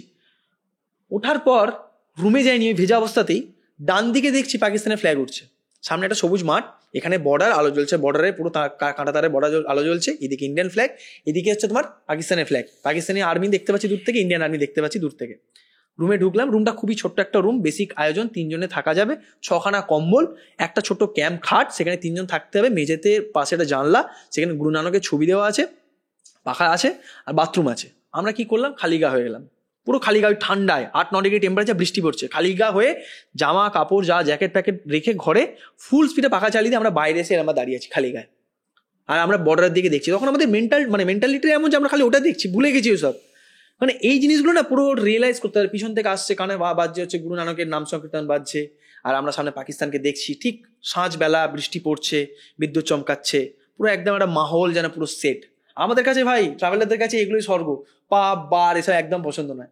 দেখছি খানিক বাদে ছাদে গেলাম, ছাদে গিয়ে দেখছি গুরুদুয়ারার পিছনে হচ্ছে শ্মশান, এদিকে বর্ডার, এদিকে শ্মশান। বেশ খানিকক্ষণ ছাদে ঠান্ডা হাওয়া বাজে, এবার শিওর মরে যাবো, রুমে চলে এলাম। ওদিনকে থাকলাম, বৃষ্টি হয়েই চলেছে। সন্ধ্যাবেলা গ্রামটা ঘুরতে বেরোলাম, গ্রামে গিয়ে দেখি ছোট্ট একটা গ্রাম, ইলেকট্রিসিটি নেই, সন্ধ্যাবেলা বৃষ্টি পড়ছে তুমুল, একটা ঘুড়ির দোকান, বিভিন্ন রকমের ঘুড়ি, সেখানে হরেক রকমের ঘুড়ি, এই বড় বড় ঘুড়ি, আবার এইটুকু ঘুড়ি। তার সামনে দিলাম একটা মিষ্টির দোকান, কোনো জাঁকজমক কোনো ব্যাপার নেই, নাম নেই মিষ্টির দোকানটার, অদ্ভুত সব নতুন নতুন সব মিষ্টি। আমাদের ডেকে গল্প করে সেটা মিষ্টি দিল, নামটাই ভুলে গেছি ওর মিষ্টিটা, অপূর্ব সুন্দর ছিল, ছেনা বলে ওটাকে, ছেনা নারকেল দিয়ে করেছিল, দারুণ ছিল। সে আমাকে শুনলো যে আমি ভিডিও করছি, বললাম যে ভিডিও কর सकते हैं हम सर जी? তো বললো তুমকে এক জিনিস দিখাতা হো, রুকো, বললো এক চিজ দিখাতা হো। পাশে একটা ঘর ছিল, বাড়ি, সে বাড়িটা 600 বছর পুরনো, গুরু নানক থাকতেন নাকি সেখানে। ইটগুলো এরকম সরু সরু ইট, এখনো অক্ষত রয়েছে বাড়িটা। তো সেই সন্ধ্যাটা কাটালাম গল্প করে, গ্রামটা অল্প বিস্তর ঘুরে। পরের দিন দেখছি থান্ডারস্টর্ম লেখা আছে গুগলে। আমরা একেবারে সকাল সকাল বেরোবো এখান থেকে, 500 মিটার হেঁটে যাবো, তাহলে আমরা পাকিস্তান বর্ডারের মধ্যে আমরা এন্ট্রি করবো, পাকিস্তানে ঢুকবো আর কি, তারপরে যা কাজকর্ম আছে। তো সকালবেলা উঠেছি, উঠে পুরো বাইরে ঘুটঘুটে অন্ধকার, ঝোড়ো হাওয়া দিচ্ছে, তখন দেখি নিচে ওয়াহে গুরু সতনাম এরকম চলছে, আর রুটি বেলছে সব গ্রামের মহিলারা, সব রুটি বেলছে আগুনে, তখন ওই পুরো কাঠের ইতে রুটি বেলছে। তাহলে এই যে অন্ধকারে কি করে বেরোবো, আরো হলো। সেদিন বুঝেছিলাম ভগবান, আল্লাহ, ওয়াহেগুরু, যীশু খ্রিস্ট যেই থাকুক, কেউ একজন আছে।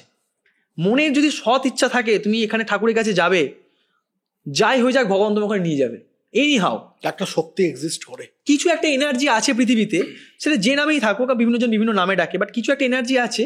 এবং তুমি প্রত্যেকটা পদক্ষেপে, জীবনের কিছু কিছু পদক্ষেপে বুঝতে পারবে যে কিছু একটা আমার সাথে আছে, ভালো খারাপ যাই হোক, আমাকে পুশ করছে, নাহলে পুল করছে। এনার্জি একটা আছে বস, পুরো যে ইউনিভার্সটাকে চালাচ্ছে, ইউনিভার্সটাকে। আমরা বেরোলাম, গায়ে কাঁটা দিচ্ছিল, সোজা রাস্তা। নয়নকে ভিডিওতে বলছি যে আর কিছুক্ষণের মধ্যেই হয়তো আমি এমন জায়গায় থাকবো যেখানে আমার পাশে রৌনকের জায়গায় থাকবে একজন পাকিস্তানি ভাই। ঠিক আছে, এই জিনিসটা রিলেট কেবল আমরা ভারতীয়রা করতে পারবো। কিন্তু তারপর আস্তে আস্তে বর্ডার পেরলাম, সেখানে প্রচুর ভারতীয় বিএসএফ এর সঙ্গে দেখা হলো, পোলিও নিলাম, যেহেতু পাকিস্তানে এখনো পোলিও আছে। তারপর আমাদের কাজকর্মগুলো শেষ হলো, ইমিগ্রেশন হলো। তো তারপরে যখন একটা টোটোই করে আমাদের বর্ডারের 0 লাইন অব্দি নিয়ে গেল। একটা কথা জিজ্ঞেস করতে চাইবো, তোমার কি পাকিস্তান যাওয়ার সময় এখানে কলকাতা থেকে কি ভিসা দিতে হয়েছিল? না, ভিসা নিতে হয়নি বলেই আমি গেছিলাম। জাস্ট পাসপোর্টটা লাগে, ওরা একটা ইটিএ দেয়, ইলেকট্রনিক ট্রাভেল অথরাইজেশন, জাস্ট একটা কাগজ লাগে, ওটা লেখাই থাকে, যেটা সেন্ট্রাল গভর্নমেন্টের দ্বারাই হচ্ছে, গভর্নমেন্ট অফ ইন্ডিয়ার স্ট্যাম্প দেওয়া থাকে। পাকিস্তানেই?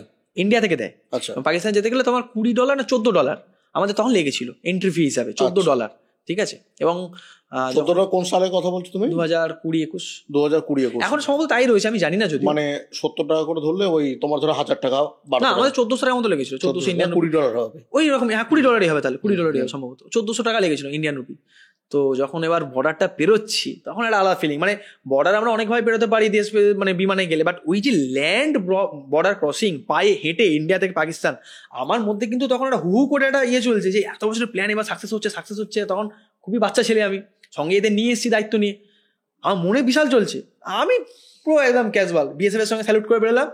ওখানে ঢুকেছি, পাকিস্তানি, আমাদের এখানে বলে বিএসএফ, আর ওদের হচ্ছে পাক রেঞ্জার্স, দাঁড়িয়ে আছে, এই চেহারা, এই গোঁফ, AK-47 দাঁড়িয়ে আছে, এইভাবে দাঁড়িয়ে আছে।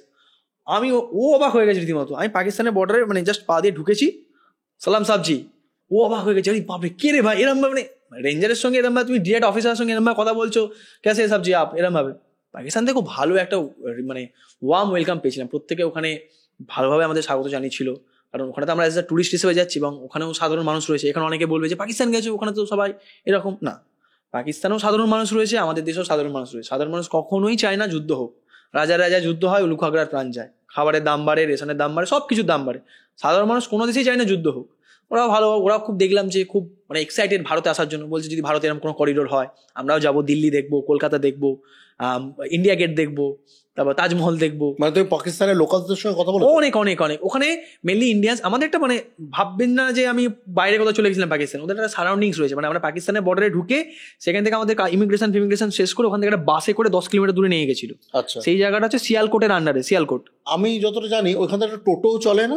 টোটোটা হচ্ছে বর্ডার থেকেও ইমিগ্রেশন সেন্টার অব্দি নিয়ে যাচ্ছে। ও আচ্ছা আচ্ছা। যেখানে লেখা থাকে ওয়েলকাম টু পাকিস্তান, পাকিস্তানে আপনাদের সকলকে জানাচ্ছি স্বাগত, এরম ভাবে বলেছিলাম আর কি।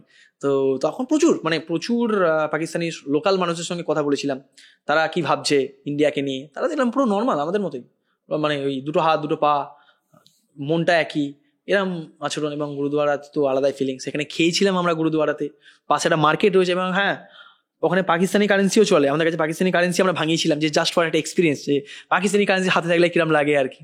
তো ওখানে পাকিস্তানি সোয়ান হালুয়া খেয়েছিলাম, সারাদিনটা দারুণ সুন্দর করে কাটিয়েছিলাম। দিয়ে আবার বিকালে আমাদের ফিরে আসতে হয়েছিল আর কি, সেম ওয়েতে আবার ইন্ডিয়া এলাম। তখন প্রণাম করেছিলাম, প্রথমবার দেশের বাইরে এরমভাবে গিয়েছিলাম পাকিস্তান।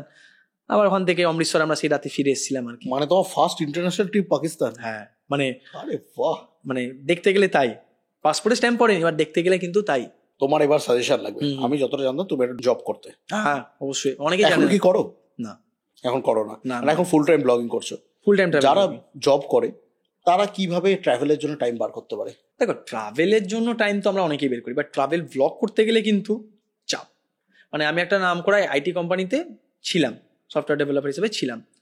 সেইটা করে কিন্তু ট্রাভেল ব্লগিং করা যায় না। হ্যাঁ, লাইফস্টাইল করতে পারো, অফিসে যাচ্ছি, বা ফুড ব্লগ করতে পারো, ঠিক আছে। কারণ ট্রাভেলে ওই যে তোমাকে অফিস থেকে ছুটি নিয়ে দিনের পর দিন বাইরে থাকতে হবে, ঘুরতে হবে, সেইটা কোনো অফিসই তোমাকে, আইটি কোম্পানি বা প্রাইভেট কোম্পানি তোমাকে কিন্তু মেনে নেবে না।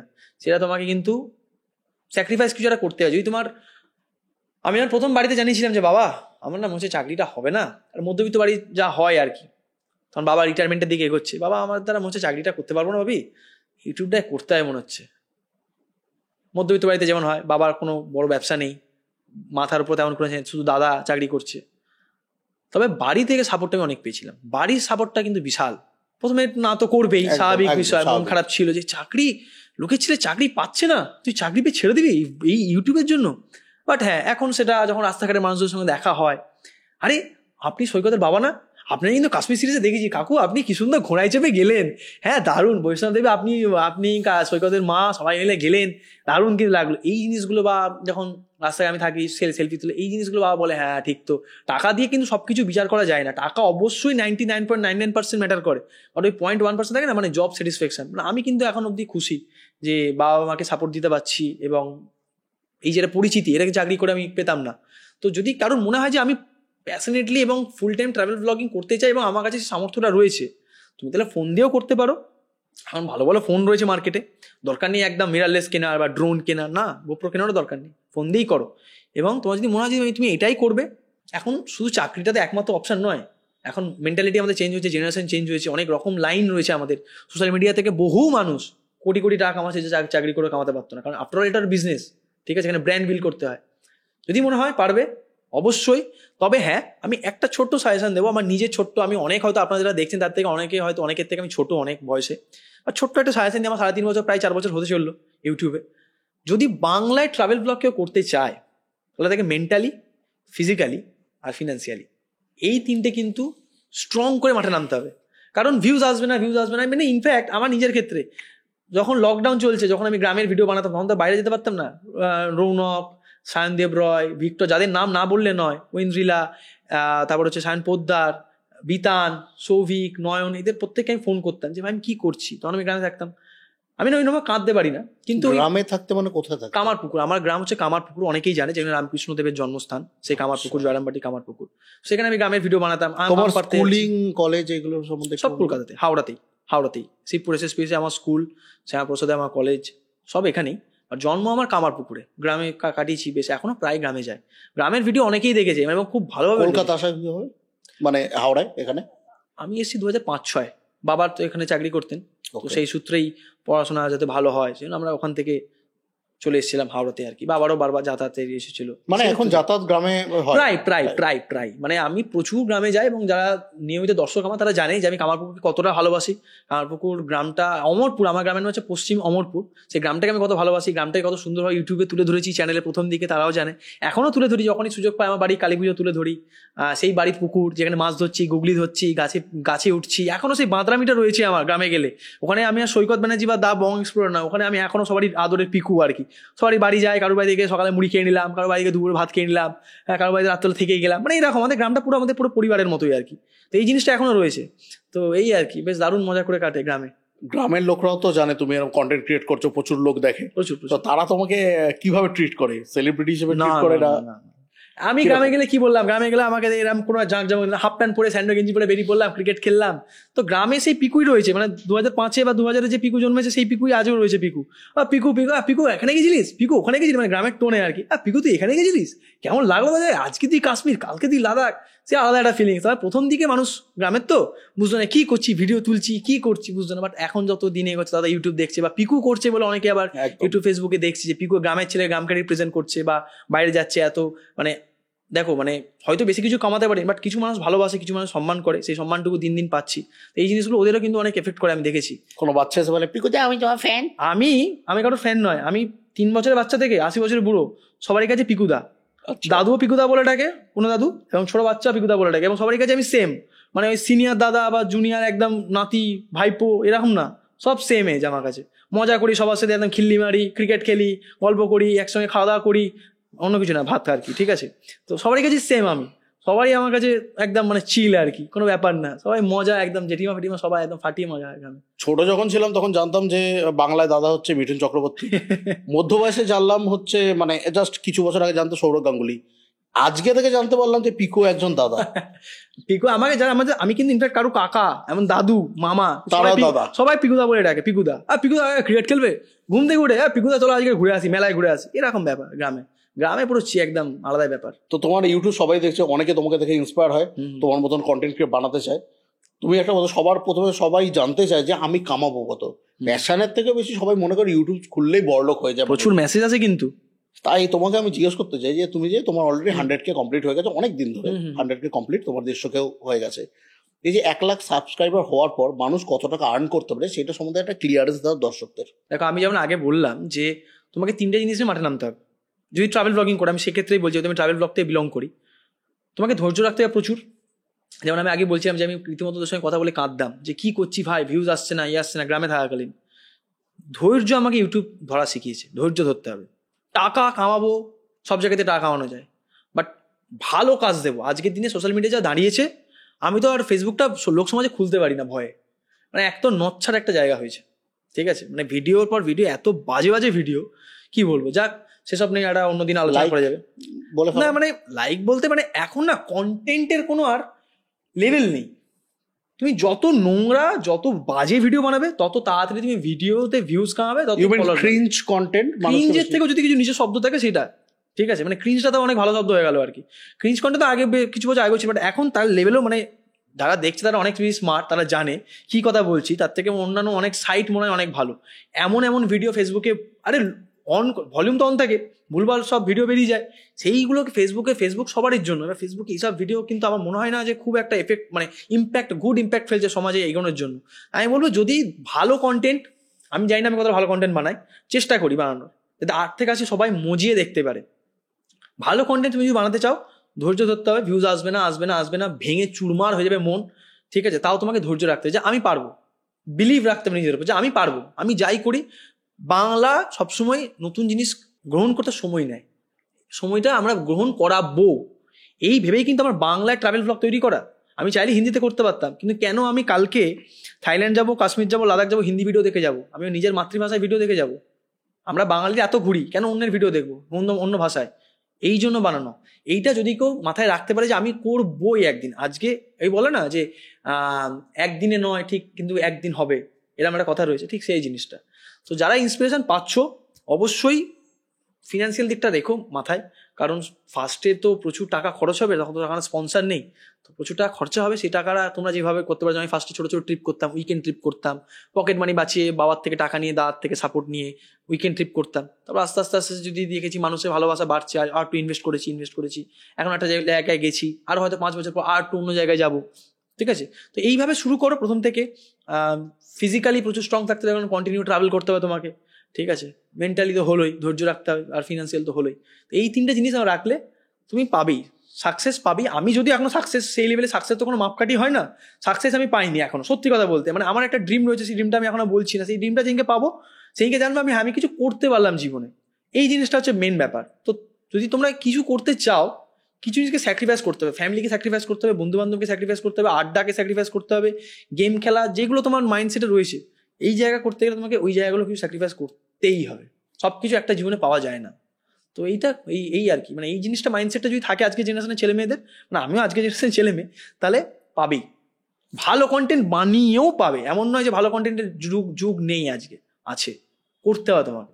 তো সৈকত ব্যানার্জি আসল ব্যাপারটা কিন্তু এখনো ক্লিয়ার করলো না, যেটা সব থেকে বেশি, ওটা না ক্লিয়ার করে থাক। 100K কমপ্লিট করার পর কত ইনকাম করেছে সৈকত ব্যানার্জি? দেখো, ইউটিউবে এরকম কোনো ফিক্স নেই যে এই অ্যামাউন্টে তুমি পাবে, থ্রেশহোল্ড সেরকম নেই না। যেমন চাকরি থেকে পাও, বিজনেস যেমন হয়, তুমি আজকে তোমার মুদিখানা দোকান যেমন চলে, পরের মাসে নাও চলতে পারে, সেম তো অ্যামাউন্ট ইনকাম হবে না।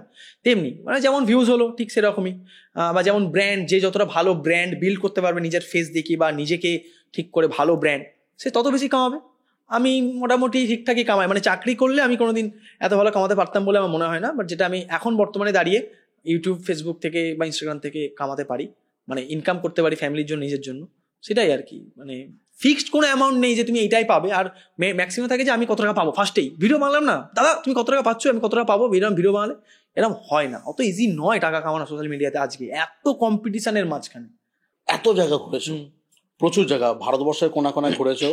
না কোনা ভারতবর্ষ ঘুরতে গেলে 7 জন্ম লেগে যাবে আমার, একদম সত্যি কথা। তাই আমাদের নর্থ ইস্ট ঘুরতেই এতটা টাইম লাগবে, নর্থ ইস্ট দেখতে এতটা টাইম লাগবে যে ভারতবর্ষ মানে কমপ্লিট করতে গেলে 1 বছর লেগে যাবে। ওই কথাই বলে ভারতবর্ষ ঘুরলে গোটা পৃথিবী দেখা হয়ে যায়, সেরকম আর কি। এক্স্যাক্টলি, চেষ্টা করছি। যতটা জায়গা তুমি ঘুরেছো আজ পর্যন্ত কোনো জায়গায় গিয়ে এরকম কোথাও হ্যারাসমেন্ট ফিল হয়েছে, যে কোথাও হ্যারাস্ট হয়েছে প্রচন্ড, বা কোনোভাবে কোনো আইনিভাবে বা কোনো হচ্ছে লোকালসের জন্য বা কিছুভাবে কোনো কোথাও কোনো হ্যারাস ফেল?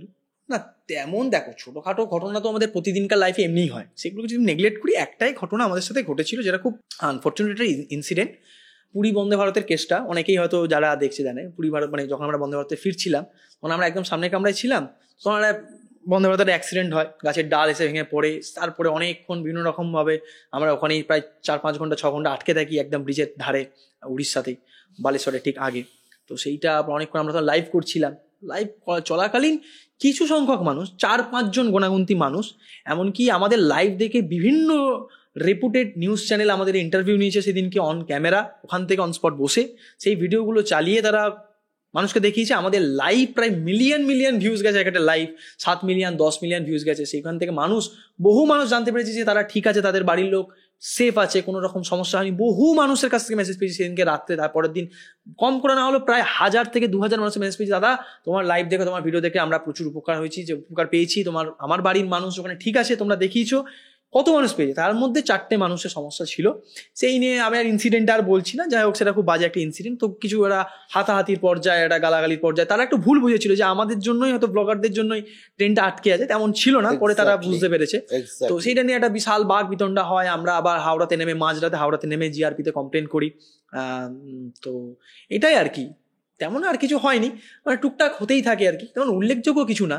রেলের অফিসিয়ালসরাও কিছু ইনভলভ হয়েছিল এই ব্যাপারটার মধ্যে। রেল অফিসিয়ালের পরে পরবর্তী এটা আমি যখন দেখলাম যে একটা কাগজে নাকি বেরিয়েছে যে এখন থেকে নাকি ট্রেনে ব্লক করা বন্ধ, কিন্তু সেটা পরবর্তীতে যখন দেখতে গেলাম যে ওটা কিন্তু আসল ছিল না, ওটা একটা এই ঘটনাকে একটা মানে পোস্ট এফেক্ট আর কি, কেউ একটা কিছু লিখে দিয়েছিল, সেটাই একটা নোটিশ আকারে বেরিয়েছিল।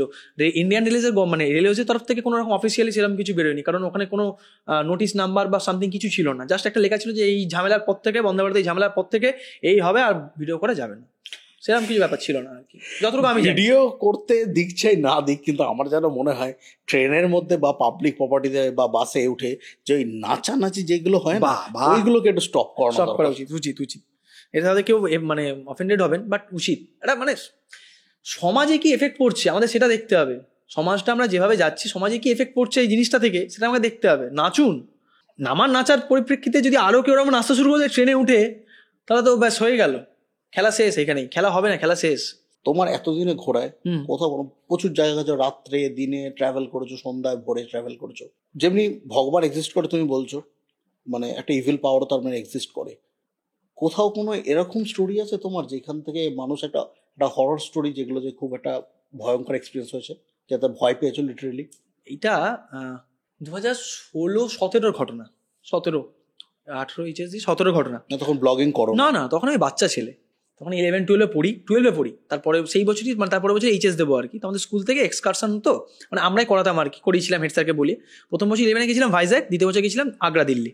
স্কুল থেকে ওই যে 80 জন ছাত্র মিলে আমরা বন্ধুবান্ধব মিলে যাচ্ছি, গোটা ট্রেন জার্নি করে 7 দিন বাইরে আছি। এইটা আমাকে অনেক ইন্সপায়ার করেছিল আজকে এই ট্রাভেলের জন্য। কিন্তু এইটা কিন্তু একটা মানে বেশ বলতে পারো, ওই ট্রেনের দরজার ধারে সারা রাত বসে বসে ওই অন্ধকারের মাঠ ঘাট পেরিয়ে যাচ্ছে, তেপান্তরের মাঠ পেরোচ্ছে, কত গ্রাম কত শহর পেরোচ্ছে, এগুলো কিন্তু ইন্সপায়ার করেছে আজকে।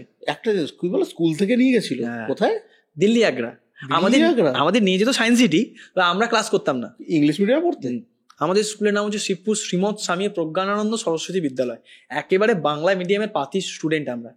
করলে কি করে এটা করার পিছনে আমার আন্দোলন রয়েছে, আমরা তো মানে বাঙালি তো আন্দোলন জাতি। আমরা স্কুলে আমাদের তো স্কুলে মানে আমি বাঘাযতীন বয়সে পড়তাম, এখানে সামনে স্কুল। আমাদের স্কুলে শম্ভু স্যার ছিলেন, যেটা ঘরেতে নিয়ে যেতাম। এই শোনো, ইকো ক্লাবের তরফ থেকে তোমাদের সবাই পোশাক পরিয়ে আয়োজন করা হচ্ছে। মানে তুমি কিন্তু আমার মতো টিপিক্যাল সেই ছাত্র যে স্যারদের নকল করে করে বেড়ায় একদম। আর সেই স্যার যদি তোদেরকে ইকো ক্লাব নিয়ে যাওয়া হবে, ইকো ক্লাব ছাড়া কোথাও নিয়ে গেল না। সেটাই, ওই একটা মাঠ, স্পোর্টসের মাঠ আর ইকো ক্লাব, সেই ছাড়া কোথাও নিয়ে গেল। তোমাদের স্কুল দিল্লি নিয়ে চলে গেল। আমাদের নিয়ে যাওয়া হচ্ছে সায়েন্স সিটি, বাট আমরা ক্লাস করতাম না। 11-এ উঠেছি, পাখনা গজিয়েছে নতুন, অঙ্ক করাতে এসছে তুষারবাবু। আমি কিন্তু মানে এক সময় 10 অব্দি ভালো স্টুডেন্ট ছিলাম, তারপরে মানে ব্যাক বেঞ্চার হয়ে গেছি আর মানে পিছনে বসে ক্লাস করবো না স্যার, ঘুরতে না নিয়ে গেলে ক্লাস হবে না মানে হবে না। আর আমাদের ইউনিটটা এমন ছিল, কেউ করলো না, ফার্স্ট বয় থেকে শুরু করে কেউ। স্যাররা বিরক্ত হয়ে গেছে, পুরো স্টুডেন্টরা স্যারদের ছোট থেকে একটু নেতা টাইপের ছিলেন তো মানে স্যাররা। মানে আমরা 2 ভাই পড়াশোনায় খুব ভালো ছিলাম মোটামুটি আর কি, খেলাধুলাতে খুব ভালো ছিলাম, ক্রিকেট ফুটবল দুটোতে।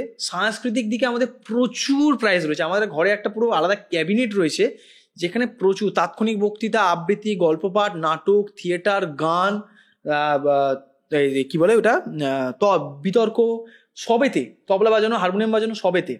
পড়াশোনা অত ঠিকঠাক ছিলাম, সবেতে আমরা ছিলাম। আবার ব্যাক বেঞ্চার্সও ছিলাম। স্যাররা মোটামুটি আমাদের এখনো ক্লাস 5-এর ছেলেগুলো আমাকে সৈকতদা চেনে ওই কারণে, মার্ক স্টুডেন্ট আর কি, যেমন টিপিক্যাল স্টুডেন্ট হয়। তো সুধারও বললো সৈকত তুই আয় হেড স্যারের কাছে। বললাম হেড স্যারকে। প্রথমে সেটার আন্দোলন দেখে ভয় পেয়ে গেছে। প্রথমে হলো মুর্শিদাবাদ, তারপর হলো মিরিক।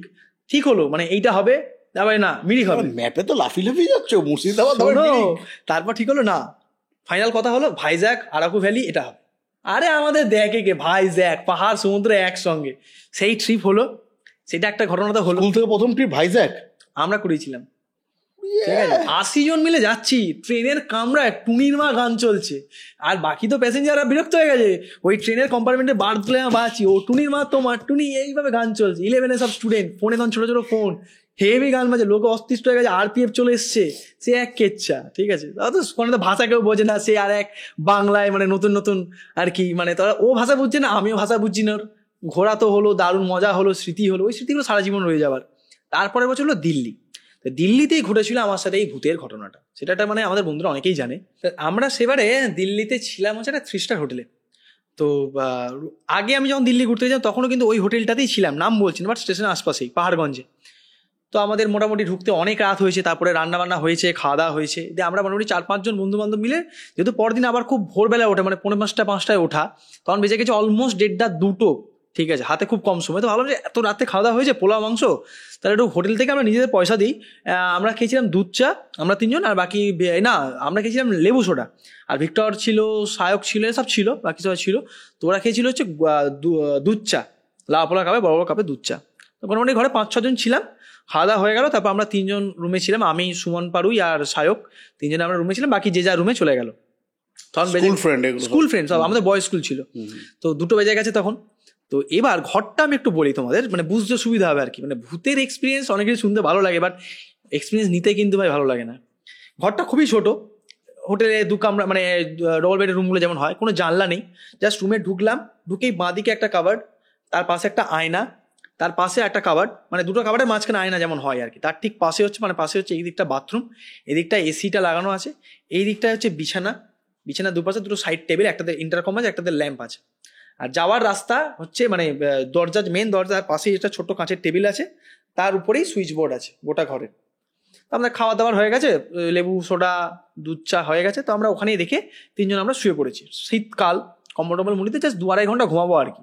অ্যালার্ম ট্যালার্ম দিয়েছি, কিছু বুঝতে পারিনি প্রথমে। মাঝ রাত ঘুমাচ্ছি, ঠিক 5:45 অ্যালার্মটা বাজলো। আমি মাঝখানে ছিলাম, আমার ডান দিকে ছিল সায়ক, এদিকে ছিল সুমন, পরিষ্কার মনে আছে এখনো। তো এইবার ঘটলো আসল ঘটনাটা। অ্যালার্মটা বেজেছে, সুমনকে বললাম যা লাইটটা জ্বালতো। সুমন গেছে, সাইডে ছিল, একটাই রাস্তা কিন্তু সুইচ বোর্ডে পৌঁছানোর, ওইটুকু রাস্তায়, ওই ছোটো রুমে। বিছানা থেকে নামলো, নেমে গেল, সুইচটা জ্বালালো লাইটের। সৈকত ডাকলো, কি হলো? আমি ওই যে কি হলো বললাম, শেষ হতে হতে আমি পুরো স্টান্ট। টেবিলের মাঝখানে সব ছিল খাবার, মানে গ্লাসগুলো ছিল টেবিলের, মাঝখানে ছিল হচ্ছে 3টে টম কলিন্স গ্লাস, মানে যেগুলো তো ওই ভার্জিন মসজিদ বা জল টল দেওয়া হয় রেস্টুরেন্টে, লম্বা লম্বা টম কলিন্স গ্লাসগুলো ছিল। আর সামনে ছিল হচ্ছে 3টে লাউ পলা কাপ, প্লেট, বড় বড় কাপ, শসা ফসা সব ছিল। টেবিলের মাঝখানে যে 3টে গ্লাস ছিল, ওই 3টে গ্লাস, ওগুলো সব টপকে নিচে চুরমার হয়ে ভেঙে পড়ে আছে। ধরে নিলাম তর্কের খাতিরে কারোর হাত দিয়ে পড়ে গেছে, আওয়াজ হবে। 3টে বড় বড় কাঁচের গ্লাস পড়লে একটু ওইটুকু ঘরে শীতকালে আওয়াজ হবে, কোনো পাখার শব্দ নেই। সেকেন্ড হচ্ছে সুমন ওই পথ দিয়ে, ওই গ্লাসগুলো যেখানে ভেঙেছে সেই পথে দাঁড়িয়ে, ওখানে দাঁড়িয়েই কিন্তু লাইটটা জ্বাললো, তার পায়ে ফোটেও নি। এমনকি ধারে যে কাপগুলো ছিল, যদি ধরে নিলাম ভূমিকম্প হয়েছে, ধারে যে কাপগুলো ছিল সেগুলো কিন্তু পড়েনি। টেবিলের মাঝখানে যে 3টে গ্লাস ছিল, 3টে গ্লাসই পড়েছে, এবং ওর পায়েও কিন্তু কোনো কাঁচ ফুটেনি। জিনিসটা দেখে আমাদের 3 জন পুরো মানে কি ভাই, কি করে হলো? ম্যাক্সিমাম 20 মিনিট ছিলাম আমরা রুমটাতে, ঘুমচোখ অবস্থাতেই, যা পড়েছিলাম ব্যাগ পত্র গুছিয়ে উইদিন 20 মিনিট আমরা কিছু বুঝতে পারছিলাম না কি করে হলো ভাই। মানে রুমে থাকলে আর অন্য কিছু হতে পারতো, সেই ভয় আমরা 20 মিনিটের মধ্যে আমরা অন্য রুমে চলে গেছি। এখানে গিয়ে পেট পরিষ্কার করেছি, স্নান করেছি, খেয়েছি, তারপরে বেরিয়েছি আবার। তোমাদের কি এটা কি একটা সংকেত বলে মনে হয়েছিল কিছু? না দেখো ওরকম তো বলতে পারবো না কি, বাট এই জিনিসটা হয়েছিল এবং রীতিমতো ভয়ের বিষয় ছিল, কারণ এটা খুব স্বাভাবিক, ধারেগুলো পড়লো, একটা পড়লো ভাঙলো আলাদা বিষয়, আওয়াজ পেলাম, বাট টেবিলের মাঝখানে এরকম পড়েছে, মাঝখান থেকে উঠে গিয়ে সেই জিনিসটা বেশ মানে বেশ ভয়। তখন আরও বাচ্চা, কি হোটেলের রুমে কি হতে পারে না পারে সেটা তো অনেকেই জানে, এবং অনেকে, এবং এটা আমি অনেক শুনেছি যে হোটেলের রুম বা হসপিটাল বা এগুলোতে কিন্তু প্রচুর যেন অভিজ্ঞতা হয় মানুষের, ঠিক আছে। এবং ট্রাভেল ব্লগ ছাড়াও বহুবার এরকম একটা অনুভূতির শিকার হয়েছি, বাট ট্রাভেল করতে করতে এটা বেশ ভয় ছিল। এখনো আমাদের বন্ধুদের দেখা হলো এই কথাটা আলোচনা হয়, হেড স্যাররা রীতিমতো ঝেড়েছিল যে আমরা বোধহয় মানে কিছু খেয়ে ছিলাম, সেই ভয় মানে সেই ঘোরে আমরা বলে যাই, কিন্তু আমরা জানি আমরা কি হিসাবে ছিলাম, তো সেটাই আর কি। না এক্স্যাক্টলি, উইথ অল রেসপেক্ট যদি তোমাকে জিজ্ঞেস করি, মানে সেটা তোমার স্কুল বয়স ছিল, অন্তত আমি এটা এক্সপেক্ট করতাম তোমরা ড্রাঙ্ক না না না না, আমরা খেয়েছি পোলাও মাংস রাত 2টোর সময়, উঠতে হবে 4:45টায়, এবং তখন আমাদের এই স্টুডেন্টদের মানে আমরা যে গ্রুপটা ছিলাম সেখানে কেউ ওইরকম ভাবে কেউ মানে পান টান করতো না আর কি, স্যাররা ছিল তো স্বাভাবিক বিষয়, তো ওরকম ভাবে কোনো ব্যাপার ছিলই না। বাট সেনকে মানে এখন আমার ভাবলে ভয় লাগে যে আমি আর কোনোদিন হোটেলটাতে যাইনি, আর যাই না দিল্লি গেলে আর কোনোদিন ওটাতে যাবো বলে, বাট হোটেলটা খুব সুন্দর ছিল আর কি। আচ্ছা, পাহাড়গঞ্জে। আচ্ছা, আর সিনারিওটা তুমি যেমনি বললে মনে রাখবো, এরকম যদি কোনো হোটেল দেখতে সেখান থেকে বেরিয়ে আসবো। না তুমি দেখে বুঝতে পারবে আর কি, মানে এটা কিছু থাকলে বোঝা যায়, শুনেছি আর কি।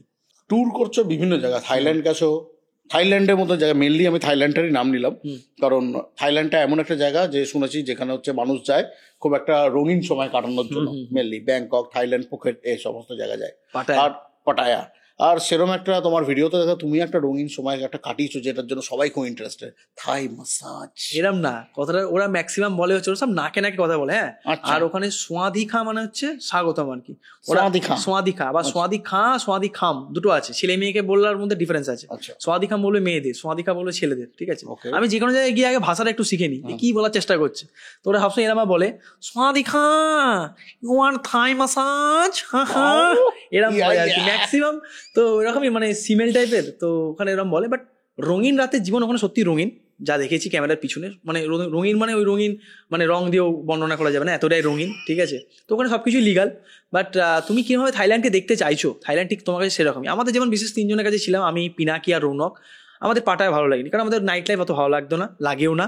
আমরা সমুদ্রের ধারে গিয়ে বসে থাকতাম এবং পুরো নাইটের পাটায়া সিটিটাকে ওখান থেকে এনজয় করতাম। সত্যি করে যারা ট্রাভেলার হয় তাদের কিন্তু এই লাইফটা ভালো লাগে না, কারণ আমাদের সারাদিনের কাজের পর রাত্রেবেলা এমনি ডেটা ট্রান্সফারের একটা ঝামেলা থাকে, ঠিক আছে। ওই প্রায় এক দিনে 40 GB 50 GB ডেটা ট্রান্সফার করাটা খুব মানে চাপের বিষয়। আপনার মানে সারাদিন ঘোরাঘুরির পর আবার পরদিন সকালে উঠতে হবে, ওই রাতের জীবন এনজয় করার মতো ওখানে কোনো আমাদের জীবন ছিল না অ্যাকচুয়ালি, সত্যি কথা।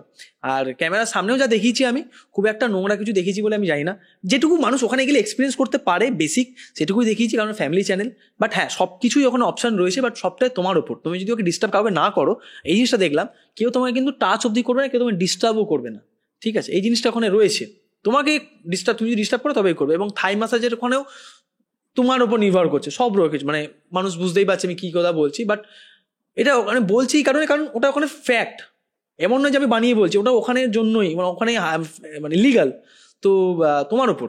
আমরা গুগলের রিভিউ দেখে ওই থাই মাসাজ একটা ভালো দোকানে গেছিলাম, থাই মাসাজ করে দারুণ, মানে এত সুন্দর মাসাজ করে গোটা পিঠ মাথা পুরো ছেড়ে গেছিলো, পা হাত বেশ ভালো ছিল। বাট ওই আর কি, একটু তোমাকে সাবধান থাকতে হবে, স্ক্যাম ট্যাম প্রচুর হয়, তবে একটু মানে এইটাই আমি তোমাকে জিজ্ঞেস করতে চাইতাম যে দুটো জিনিস থাইল্যান্ডে খুব ভয়ঙ্কর, এক হচ্ছে স্ক্যাম, আর দ্বিতীয় হচ্ছে মেয়ে রূপে কিছু ছেলেরা থাকে। কিছু না, অনেক থাকে, তাই অনেক থাকে প্রচুর। মানে ম্যাক্সিমাম তোমার যে মেয়েগুলোকে দেখবে, একটু যদি বাই চান্স মানে ছেলে হও, একটু যে মেয়েগুলোকে তোমার ভালো লাগবে দেখে, তারা কিন্তু আসলে ভেতরে ভেতরে ছেলে, ঠিক আছে। তাদেরকে দেখে ভালো লাগে, মানে সকালে দেখলো ছেলেটাকে, সকালে দেখলো ছেলে ঘুরে বেড়াচ্ছে, কাজ করতে যাচ্ছে, সন্ধ্যাবেলা দেখলে সেই হয়তো মেয়ে হয়ে সাজে, মানে মেয়ে সেজে দাঁড়িয়ে আছে। এটা আমি খারাপ বলছি না, বাট ওখানে এটাই ওখানে চলে, বিজনেস ওগুলো তো সব বিজনেসই ঠিক আছে, তো ওই নিয়ে কোনো সমস্যা নেই। স্ক্যাম বলতে তুমি যদি একটু, আমি যেটা দেখেছি নিজে, একটু যদি পড়াশোনা করে যাও, তাহলে তোমাকে স্ক্যাম করা ওখানে মুশকিল। কিভাবে নিজেকে সেভ করা যেতে পারে? মানে ধরো কোনো জায়গায় টাকা হয়তো, যেটা বলছি আর কি, মানে ধরো কোনো জায়গায় লাগে 300 ভাট, তোমাকে বললো 600 ভাট, তুমি জানো যে ওখানে 300 ভাটের বেশি লাগবে না বা 350 ভাটের বেশি লাগবে না, তুমি ওখানে তর্ক করলে যে আমি এর বেশি দেবো না, ঠিক দেবে তোমার ওখানে, কিন্তু ওরা 300 বা 350 ভাটই করে দেবে। মানে বার্গেনিং তোমাকে করতে হবে, আর একটু সাবধান থাকবে থাই মাসাজ ফাই মাসাজ থেকে, একটু গুগল রিভিউ টিভির উপর ভরসা করে নাও, তাহলে আই থিঙ্ক কোনো প্রবলেম হওয়ার কথা নয়। এবং সুন্দর, প্রাকৃতিকভাবে অসাধারণ সুন্দর থাইল্যান্ড। যারা ধরো ফুকেট হয়ে আসছো, প্রাকৃতিক মানে প্রকৃতিকে দেখতে যাচ্ছ যারা, তারা মানে পাটায় না গেলেও চলে, ফুকেটটা মন ভরিয়ে দেবে। আর ব্যাংকক তো রয়েছেই। তো এতগুলো জায়গা ঘুরেছো, প্রচুর জায়গা ঘুরেছো, সব থেকে কোন জায়গার মানুষকে দেখো মনে হয়, দেখো এটা জিজ্ঞেস করা কোনো ভুল না, কারণ আমরা ট্রাভেলার, আমাদের জানতে লাগে যে হচ্ছে কোন জায়গা ঠিক কোন জায়গা ভুল। কারণ কেউ দেখি না বিজনেসটা লয়্যালটি হিসেবে করে। এমন কি কোনো জায়গা পেয়েছো যেখানে খুব লয়াল লোকজন আছে যারা ঠিকঠাক দামই সবসময় চায়? পাহাড়ে করে, পাহাড়ে তুমি সবসময় লয়াল মানুষ পাবে, বাট কিছু কিছু এক্সেপশনাল আছে। মানে কাশ্মীরে আমি দেখলাম যে প্রচুর স্ক্যাম হয় কাশ্মীরে, ঠিক আছে, ওটা একটা এক্সেপশনাল পাহাড়। বাকি আদারওয়াইজ আমি কোথাও পাহাড়ে দেখিনি খুব একটা চোর চিটিং বাজ, মানে অসাধু ব্যক্তি বা অসাধু ব্যবসায়ী রয়েছে কাশ্মীরে রয়েছে। কাশ্মীরে তুমি পদে পদে স্ক্যাম পাবে। কোন জায়গাগুলো? ঘোড়ায়, শিকারাতে, হর্স, হ্যাঁ অনেক প্রচুর তো হর্স রাইডিং রয়েছে। ঘোড়াতে এমন একটা মানে একটা অদ্ভুত দাম চাইবে তোমার কাছে, তুমি কার থেকে কমাবে কি? ধরো আমার কাছে চেয়েছে একটা ঘোড়া একটা জায়গায় নিয়ে যাবে 1 ঘন্টা 10,000 টাকা। 10,000 টাকা মুখের কথা।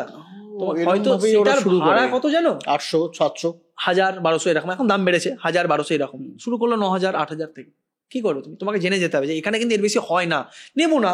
ওরা ঠিক তোমার পিছনে এসে ঠিক ওই দামে তোমাকে ওরা কি করে অ্যাকচুয়ালি তোমার মাথাটা খেয়ে তোমার টাইমটা নষ্ট করে নেয়। তাই তুমি ওই বেশি দামেই তুমি চয়েসটা করো, বাট তোমাকে মাইন্ডটা ঠিক রেখে যে আমি এই দামই দেবো, তোমার যেতে হলে যাও, তাহলে যাও। ওখানে সেলারদের মধ্যে ইউনিটি রয়েছে যে 700 চাইলে আমি 700ই চাইবো। বিশাল বিশাল মানে প্রচুর একটা ইউনিটি রয়েছে, বিশাল। তোমাকে ওখানে মাইন্ড গেম খেলতে হবে, ওরা মাইন্ড গেম খেলছে, তোমাকে মাইন্ড গেম খেলতে হবে। শিকারাতে, কেশরের দোকানে, সব জায়গাতে কাশ্মীরে পদে পদে যারা গেছেন তারা জানেন যে কাশ্মীরে কতটা এরকম জিনিসটা রয়েছে আর কি। মানে ভিডিওতে বললে অনেকে ভাবেন যে আমি কাশ্মীরকে ছোট করছি, একেবারে না। আপনি যাতে সেফ থাকেন, আপনি যাতে বাঁচেন, সেই সুযোগ আমি করে দিচ্ছি। মানুষ মানে ওই আর কি বোঝে অনেকে। শিকারায় তুমি কত কিভাবে কি কি রেট দিয়েছো? শিকারায় যেটা সরকারি রেট সেটা 700 থেকে 750 পার হেড এখন। হ্যাঁ হ্যাঁ, ঠিক আছে, দাম বেড়েছে, স্বাভাবিক কথা, ট্যুরিজম বেড়েছে। পার হেড মানে একটা বোটে কজন কেনে? 4 জন। 4 জন মানে 428, ওই 2800, 3000-এর কাছাকাছি। তোমার কাছে কত চেয়েছিল? আমি 2টো শিকারা নিয়েছিলাম। প্রথমে চেয়েছিল 2টো শিকারা 10,000 টাকা, 2টো শিকারা 4-4.5 আমরা ঘুরেছিলাম। আমি তোমাকে বলি 21-এর অক্টোবরে আমি কাশ্মীর গেছিলাম, পার হেড 100 টাকায় ঘুরেছিলাম। বাবা, পার হেড 100 টাকা। ওই নাগিনা লেক নাকি ওই লেকটা? না, ডাল লেকে। ডাল লেকে, আচ্ছা। ডাল লেক যতটা কভার করে দেয়, আমরা সন্ধ্যেবেলার দিকে ঢুকেছিলাম, আমরা বিকালে দেখেছি। কভার করেছিলাম, মার্কেটের ভেতরে ঢুকেছিলাম, সব জায়গায় ঘুরেছিলাম, সেরকম হয়েছিল। আবার অনেকে চলে এলো বোট নিয়ে এসে, কাবাব দিয়ে যাচ্ছে, কাবাব, কাওয়া, কেশর, একদম ছবি তোলা। কিন্তু কেশরটা কিনতে নেই, মানে না, কেশরটা কিনতে নেই। কেশর যদি তুমি ওই ঠিকঠাক দাম দিয়ে কেনো, 2.5 লাখ টাকা কেজি, মানে 250 টাকা পার গ্রাম, এটা সরকারি রেট কাশ্মীরের, ঠিক আছে। ঠিকঠাক কেশর অনেক জায়গাতে পাওয়া যায়, ভালো ভালো দোকান রয়েছে, পাওয়া যায়। গাড়ির ড্রাইভারই দাঁড় করে দিয়ে দোকানগুলোতে কেশর ঠিকঠাকই পাওয়া যায়। ওই শিকারা ফিকারা থেকে 150 টাকা ওইগুলো না কেনায় আমার মনে হয় ঠিকঠাক আর কি। এই জন্য তো বলছি যে আমাদের ভিডিওগুলো দেখুন, প্রচুর ইনফরমেশন পাবেন। শেষ প্রশ্ন, অনেক লম্বা হয়ে গেল সেশনটা। অনেক কিছু জানতে হতো। তুমি যখন তোমার এত অভিজ্ঞতা অর্জন করেছো, তার জন্য আমি চাই দর্শকদের কাছে তুমি তুলে ধরো। তোমার দর্শকরা তো দেখছে, আমার দর্শকরা জানো তোমার সম্বন্ধে।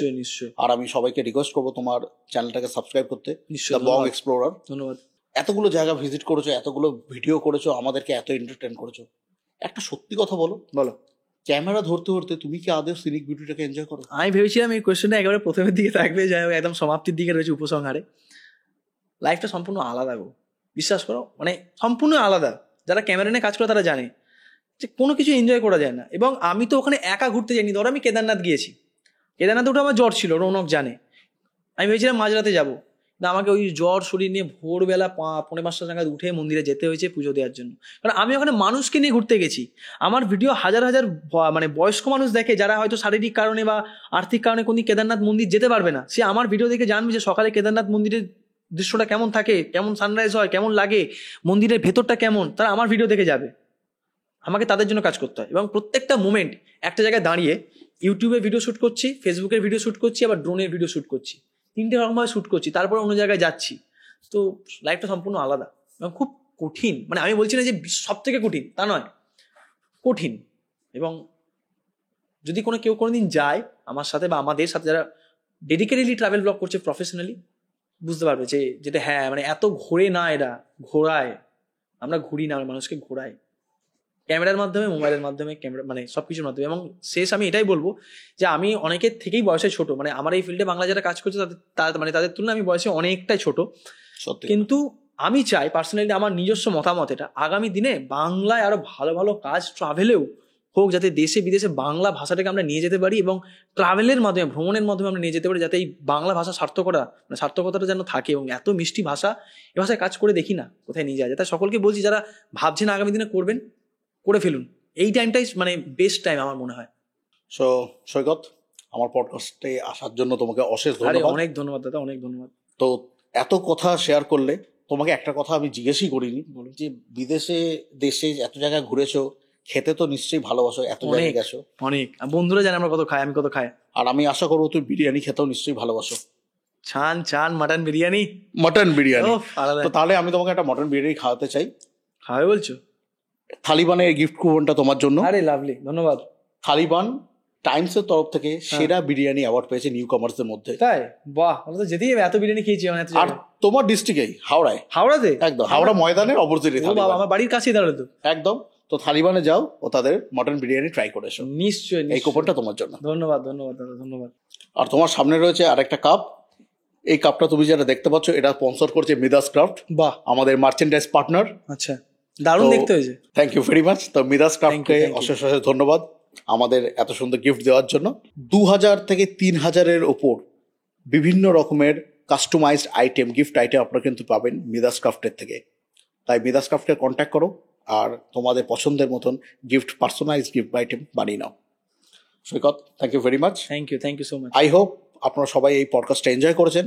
আর এই পডকাস্টটা আপনারা ইউটিউব অ্যান্ড ফেসবুকে ভিডিও প্ল্যাটফর্মে পাবেন, এবং অডিবল যদি আপনারা এনজয় করতে চান তাহলে Spotify, Wynk music and Amazon মিউজিকে আমাদেরকে সাবস্ক্রাইব করে দিন। Thank you very much.